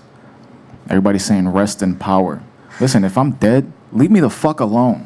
Don't try to feed me. Don't try to like keep the memory. I got enough shit on YouTube. You can just look it up on your own fucking time. But don't say rest in power. You guys will have all my thoughts archived through everything we've done through this. That's why we're doing this. We're archiving our lives. Our kids you guys are will know listen our to this thoughts. Shit. You'll know my thought process was, man. Just it's the one thing I want everyone to know. If anything ever happens to me, man. Yeah, it does kind of diminish. Don't let them put me in a Yankee hat. Don't let the I'll Yankees make sure that doesn't happen. If the Yankees say we want to give a moment of silence for this person, say he hates the Yankees, let his spirit come piss on one of your monuments. It does kind of diminish the power that you had while you were alive. Be like, "Oh, now you're dead. Now you got some power." I never thought of it. Now we're gonna keep your memory alive. Meanwhile, when they was alive, you wasn't even checking up on them. You didn't give two fucks. Yeah, man. It's a sad world, man. People and seeing that a lot of people do that for likes, man. Get back to a lot of people only do that for likes, for the clout. They want to feel involved. They want to feel like their opinion. They want to feel like they're involved in the situation. Even more so when they post something and then the first ones to like it. If you like what you post, especially first, listen, you're on my shit list. I don't think I've ever liked any of my own posts. Like that is the most. Somebody tried to teach me how to like something once, and I didn't have the attention span for it. Like, I don't know how to do it. And even worse, if you're the only person I to think you like have to that push shit. a button or something. Or if you and one other person, man, because that other person, man, that feels like a pity like.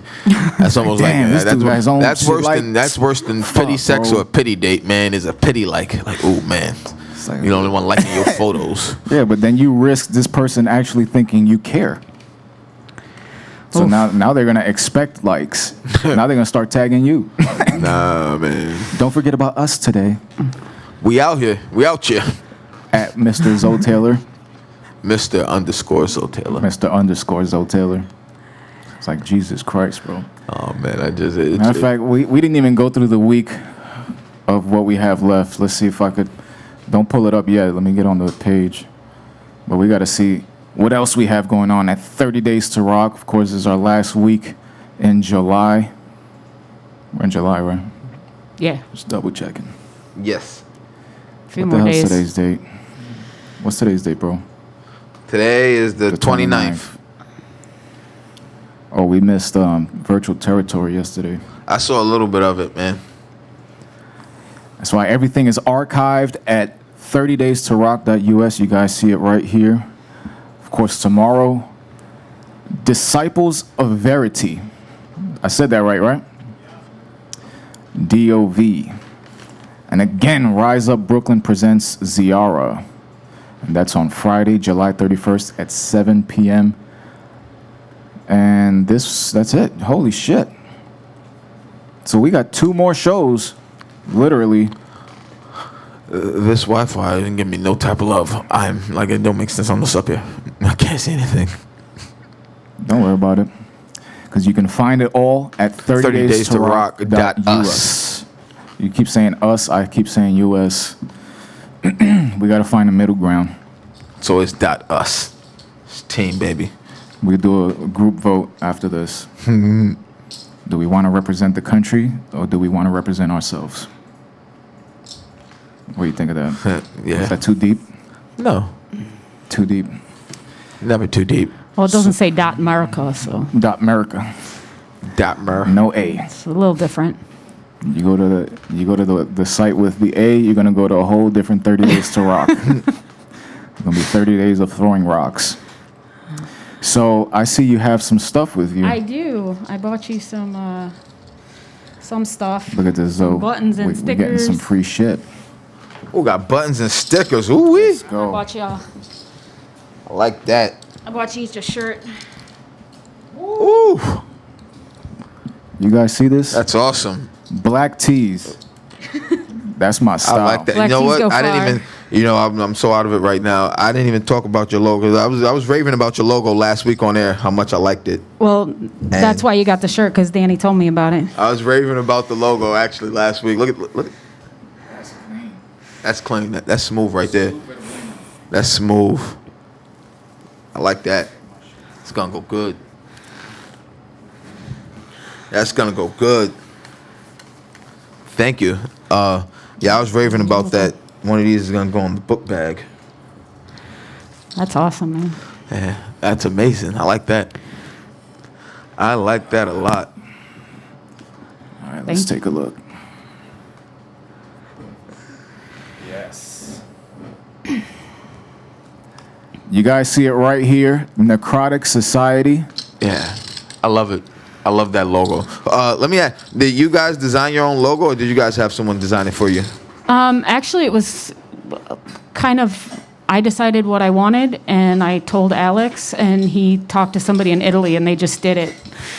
We have a lot of artwork that's been done, mostly by friends of his in Italy. I wish I knew the guy's name. I just don't. But the whole thing of having the N and the S connected, and then the chaos wheel is part of the. That's what that is in the middle? I was Yeah. going to ask you what that is. Just the circle with all the arrows going different directions. That's shorthand for chaos, is what it means. Shorthand for chaos. Yeah. I love it. I love it I too. love it. Thank you so much. That's amazing. I like that. That shit is sex. Yes. That's smooth. That is smooth right there. Thank Thank you. you. Thank You you. so much for having me here. This was very Coffee was amazing. I love the fucking... Talk was amazing. Even the stickers are dope. See, I'm going to put one of these on my guitar. Put it in an inappropriate place. Oh, of course, right on the sound hole. Not in the studio here, of course. Respect your friends, but Remember fuck the rest of the world. when we did the Bud and Roach stickers for the first time? Oh man, we bombed everywhere. We went on a bombing spree. Nowhere was safe. And there's still a few up from that original batch, bro. So what we did was we went to all the delis and told them to put it on the counter. And even if you go around now, this was back in 2012. You go around now, the stickers are still there. They faded, Like but on Bleecker, it's still clear as fuck. the one over here was a little It's faded. faded. Yeah. On Bleecker, it's still clear. The one up the block from Hurley's is still clear. Like, That's when we had the Monday night show. We was doing from 8 to 11, 3-hour show live on budandroach.com. yep, that's how we The started. good old days. Wow. So you guys have been doing this a long time. Yeah. Yeah, we've been doing this together for a while. Took a couple hiatuses, but we've been doing it for But it's been a long 8 years time. on and off. And I gotta say, it gets better every day. Yeah, it gets better, man.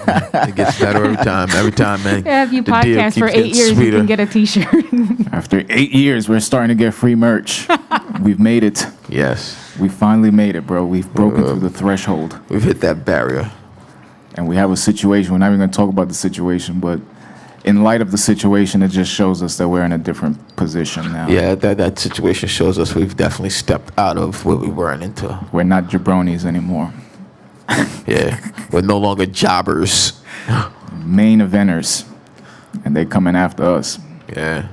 And you said a few things in this podcast I'm going to talk to you about after this. What did I say? I'm going to talk to you after this shit. Am I in trouble? We might be. For real? Yeah. What did I say? I'll tell you after this. Damn. I hope I didn't say anything. No, it's not you. Not you at all. Damn. What's next for Nacrotic Society? Oh, I hope a lot. Like I said, we had so much get canceled. As I said, last year we went to Mexico and we played with this band, Dis Rejects. So we're going to put out actually a split cassette with them. So we have the recordings, but we've had trouble getting the vocals done. So we're going to work on the vocals. I think we set up August 15th to record that. So for all you people that have cassette players out there, there'll be something coming out soon. We still have some of our vinyl. We did a split vinyl with a great band from New York called The Minutes that unfortunately has disbanded because a member of theirs moved away, but awesome band. And 2 bands from Europe, one from Germany and one from Italy. So we made a split vinyl with those 4 bands. Those are still available. Our first record, like I said, it sounds like shit, but it's really us, and you can download it for free off of Bandcamp. Hopefully we'll get around to playing more shows. And even if it's doing more things like, you know, playing in a studio. Digital streams. Yeah, it's good to play with my people again. You know, they're my family. To cut a vinyl record, can you record digitally and press vinyl? We did. And unfortunately, that was our first foray into that as well for me. I had never put anything out on vinyl before, so the quality's not the greatest because we didn't quite know how to deal with compression and stuff, dealing with the different forms of medium.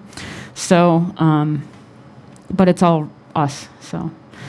We're working on getting better sounding quality, and that's one thing that was exciting about coming here at 30 Days to Rock, First Live Studios, because everything was done really professionally, and you know, we sounded great, which we don't always when left to our own devices. You really need somebody like a music professional, and in all this stuff where, you know, we don't have places to play. These are people that are completely out of work for a lot of it, you know, so. If you can, donate to these people, help keep the music alive. You guys heard it right there. Yes, you heard it right there, man. That was, and I mean, we're closing out our run here at 30 Days to Rock. There's 2 more shows left, but I mean, the whole reason for this 30 Days to Rock initiative was to help, you know, 30 days to help First Live raise funds that weren't made during the shutdown, and to help the acts, you know, that have been hurt by this, that most people, you know, in groups like that in other industries that still haven't recovered from this COVID-19 pandemic. And, you know, it's to help everyone across the board, man. And to, number one, keep this venue open, because there needs to, I don't know any other venue like this in Bushwick.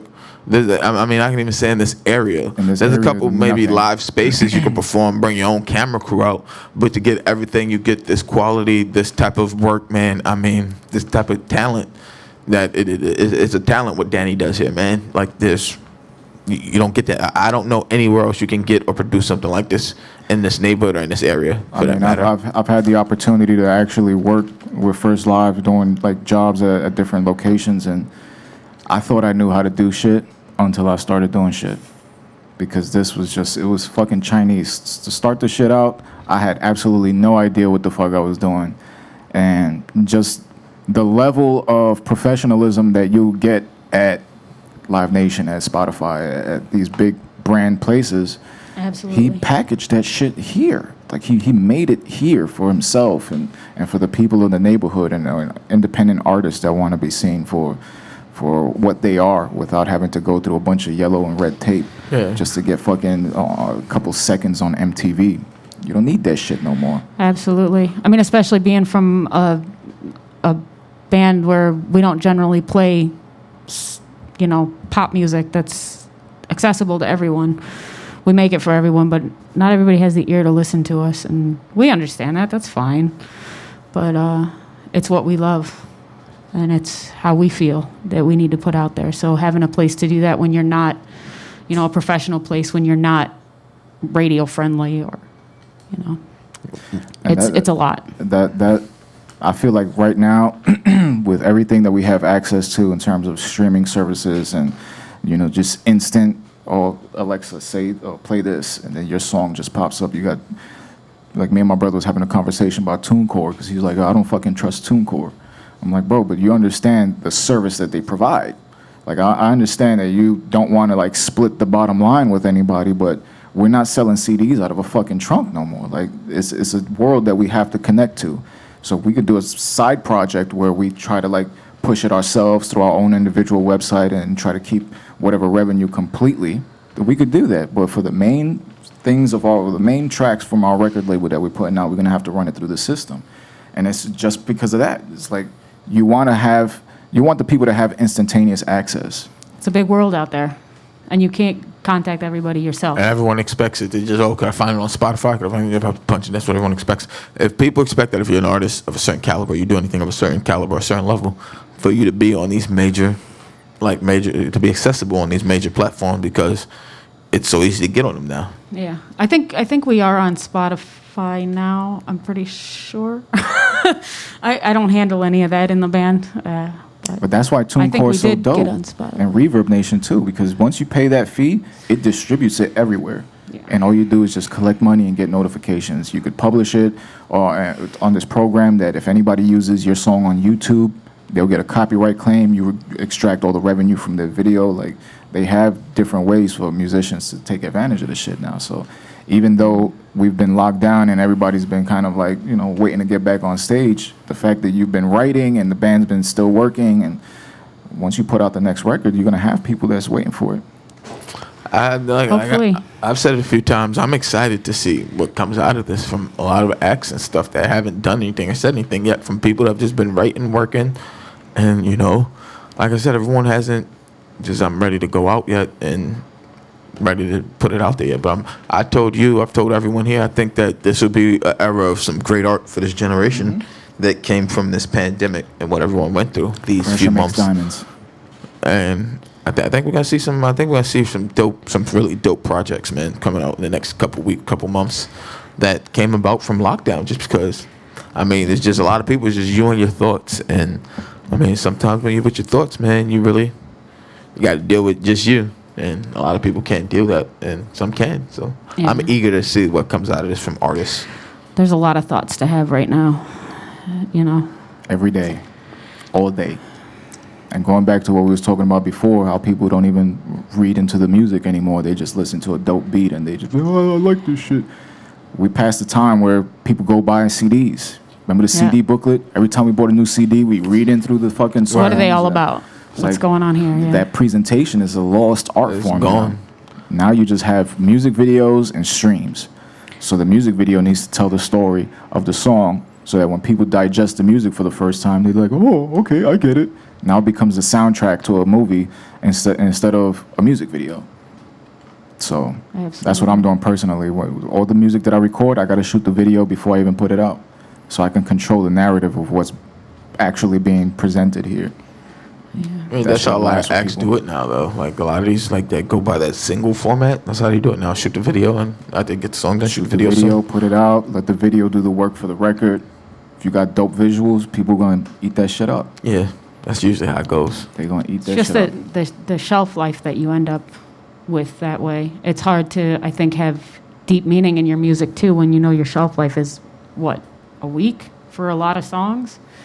It drops and it falls off the consciousness so quick. Unless you're Champagne Poppy. Listen, even Drake's songs get forgotten sometimes. Yeah. Like I'll listen to a few Drake songs, but I haven't heard this shit in mad long. Be like, shit. When was the last time anyone listened to So Far Gone, really? It's like, I didn't even get into Views. Views was trash. I didn't get into Views. Views was trash. But every time he puts shit out, all his stands are like, he's a legend. He's the best of all time. Like we went in the car, we heard base, like when we were in the car last week, when we went to Home Depot, we heard a couple of his tracks come on the radio. I'm like, these are the new Drake tracks. Like these shits are garbage. This is what everybody's going on about. Like, oh, that new bullshit that he got on the radio now. Yeah, like this is what everybody. Popstar, Grease, and Popstar, or something else. It's like this is what everybody's hype about. Like after a certain point, and that's why when people came out and was like, oh, Drake don't write his own shit. Look how much fucking shit he puts out. He puts things out that are gonna last his shelf life. He's not looking to be fucking Kurt Cobain and be the say something poignant. Like, yeah. He's just putting out music so people could shut the fuck up and just take the music. Take the music. We got a new one. Or we got a feature. That's why hip hop is like rarely in rock. I've never bought like a Creed album or like an Incubus album. It's like featuring. There's no features in band albums. So you just got to go in there. You got to fucking play. Like Mike sometimes get like the singer from a different group come on, but like as far as the band shit goes, you never have features. Usually you're gonna make a whole nother band because exactly. In rock music, we become families. We become each other's support system. We become everything to each other. And when you can't just bring somebody into that, and that's why a lot of replacements don't work when other people come in to fill spots. Look at Rage Against the Machine and Soundgarden. When Zach left and Chris Cornell left Soundgarden, they didn't go Rage featuring Chris Cornell. They said, no, we Audio Slave. Brand new thing. Brand new sound, all that shit. It's something different. It changes. It changes the dynamic. Yeah. And I mean, the exception to that is when you do have a band, like Foo Fighters, not that they've changed, I don't think they've changed members a whole lot, but that's Dave Grohl? Dave Grohl's band, that's his thing. I think he does a lot of the writing. Like I said, in my band, Alex writes everything. It's his band. On some level, I guess we're replaceable because the music's going to sound the same. But we all bring something specific to it at the same time. Like that's the way, I hate to go super poppy, that's the way Brandon Urie from Panic at the Disco did it, man. Like one of his guys got in trouble with us in the band. He just was like, I'm done with it. There's already issues going on. Is that the guy who does the voiceover that he sings the song on Frozen 2? Into the Unknown? Yeah. Into the Unknown. Yeah. Huh? He does that from Frozen 2. I was like, when I heard it, I'm like, is that Brandon Urie? I heard it. Yeah. I got a daughter, so I watch all the Disney movies. Okay. But yes, that is him. I heard it. Yeah, I heard your voice. I was like, is that Brandon Urie? I didn't know Panic at the Disco had new music out.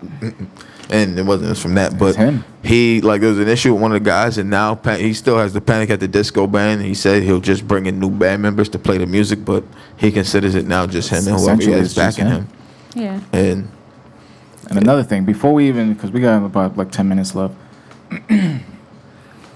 I don't respect, I really don't. I don't respect artists that pay fees to get an already established song's beat and then put out some bullshit version on payola on the radio. Like, I can't stress enough. Listen, I've always played acoustic guitar, bro.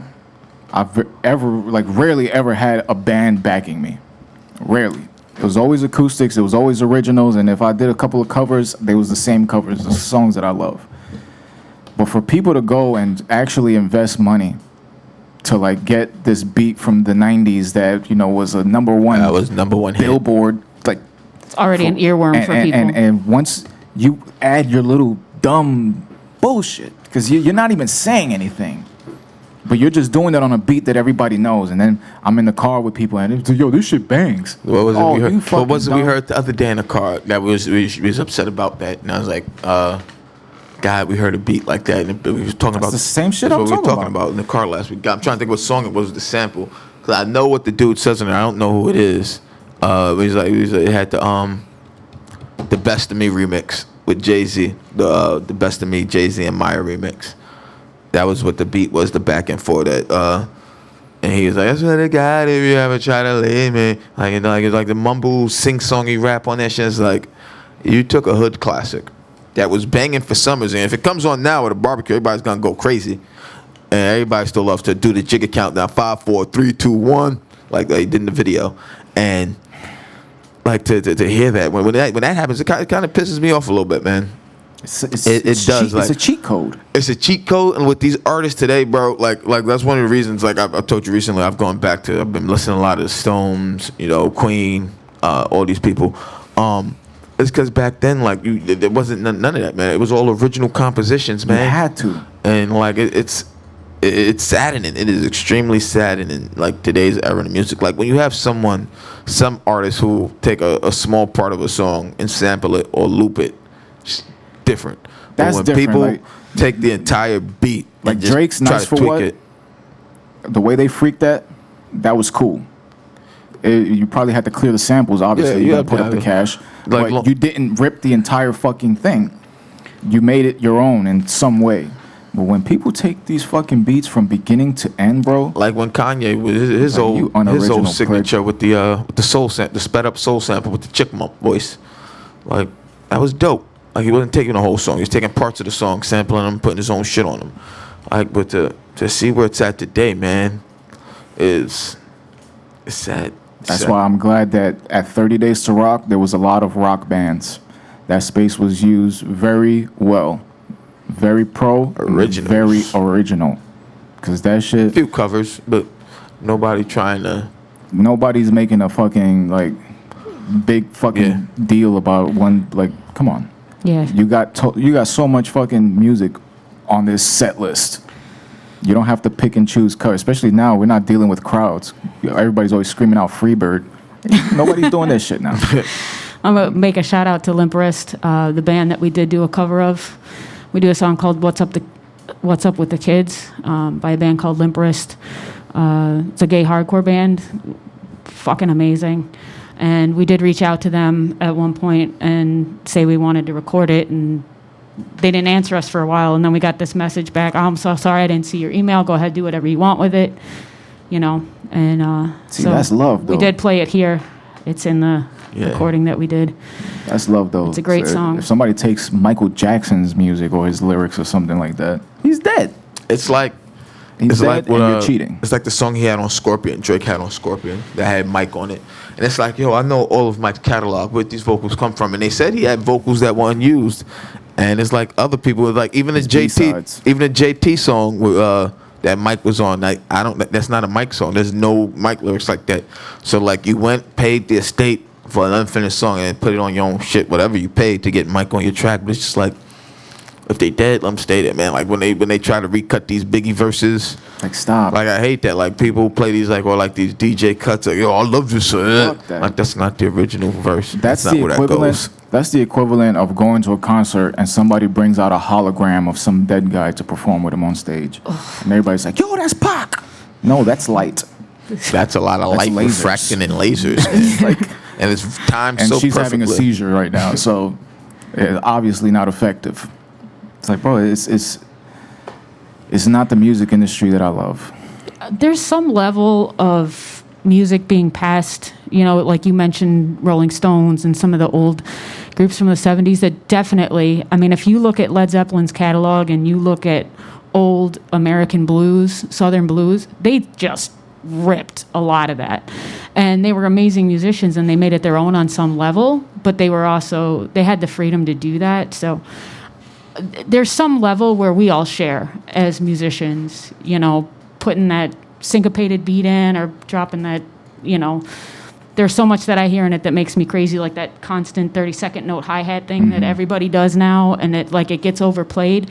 But I think that stuff has to have a chance to work itself out, and some people are lazy. It's And like if the you're not auto-tune lazy era. about it, if you're showing respect and you're adding something to what you're using, that's different than just being like, I'm going to pull this thing that's an earworm so that my song will get people to listen to it. The 4 seconds that I added, Even if that adds nothing. Even if it's just performing the music itself. Even if you take a beat that's a dope beat from back in the day, but you have a band perform it live, that's adding a whole different element.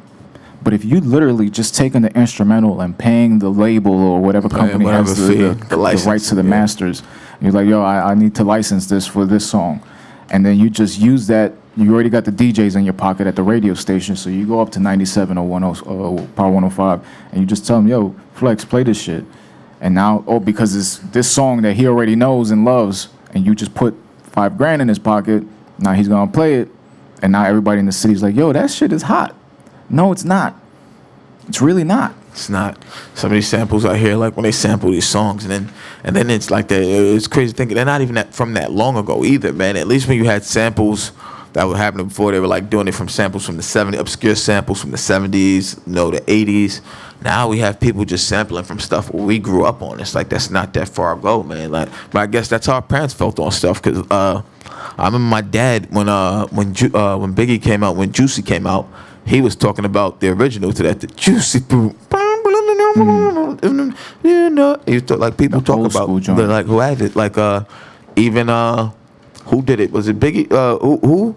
Somebody who had the Between the Sheets, the Isley Brother. Boom, boom, boom. I love it when you call. Yeah, it was Biggie. When the Between the Sheets. Whoa, whoa, whoa. Had the Isley Brother shit on the. I hear you, I bro. love it when you call me Big Pop. We gotta And take a it to lot the of people studio. were upset, like talking about it. But you look at it, man, like that was the era back then, man. And You ready to record some vocals?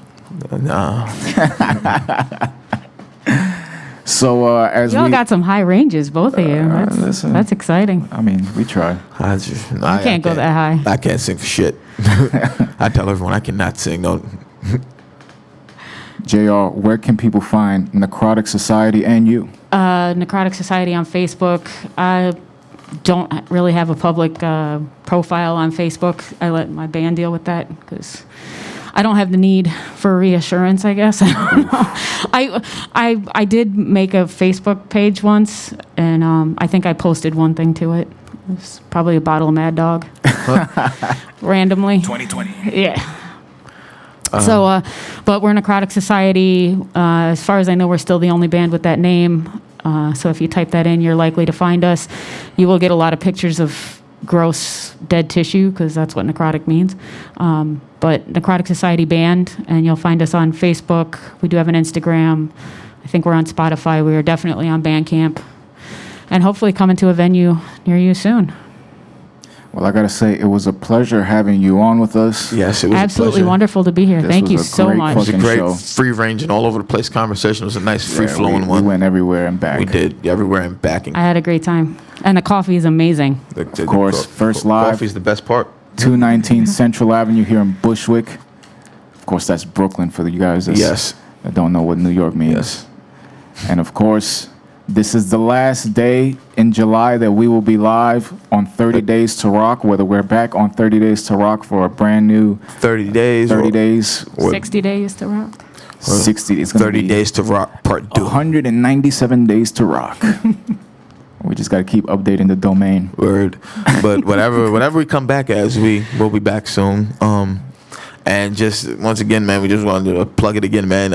Everything we're doing here, or we did this month of July, or everyone did here, was to help raise funds for First Live Studio and for the acts and everyone involved, to help bridge the gap between the funds everyone's lost through this COVID-19 pandemic. These venues and smaller businesses that got no relief from the government, that got boned hard time. Us regular people who, a lot of people, took a while to get the unemployment if they haven't yet. 600's gone. There are a lot of people who have the finances still aren't great, and this was to help bridge the gap. So we appreciate any and all donations. You can get all that information on everything, the mission statement, over at 30daystorock.us. And you could also see live footage of all the shows that went on this month, man. It'll still be up for a while. The domain will be up for a few more weeks after this. And like we said, we don't know what we'll be back as or under, but we will be back to see you guys soon. Here from 30 Days, not 30 Days to Rock. Here from First Live Studio in Bushwick, Brooklyn. So, you got anything else you want to plug, brother? If you guys want anything Bud and Roach, you got to go to budandroach.com. And if you guys want to follow us, you follow us right over at Instagram, same way at Bud and Roach, man. Because we do the fucking We do the fucking yurt.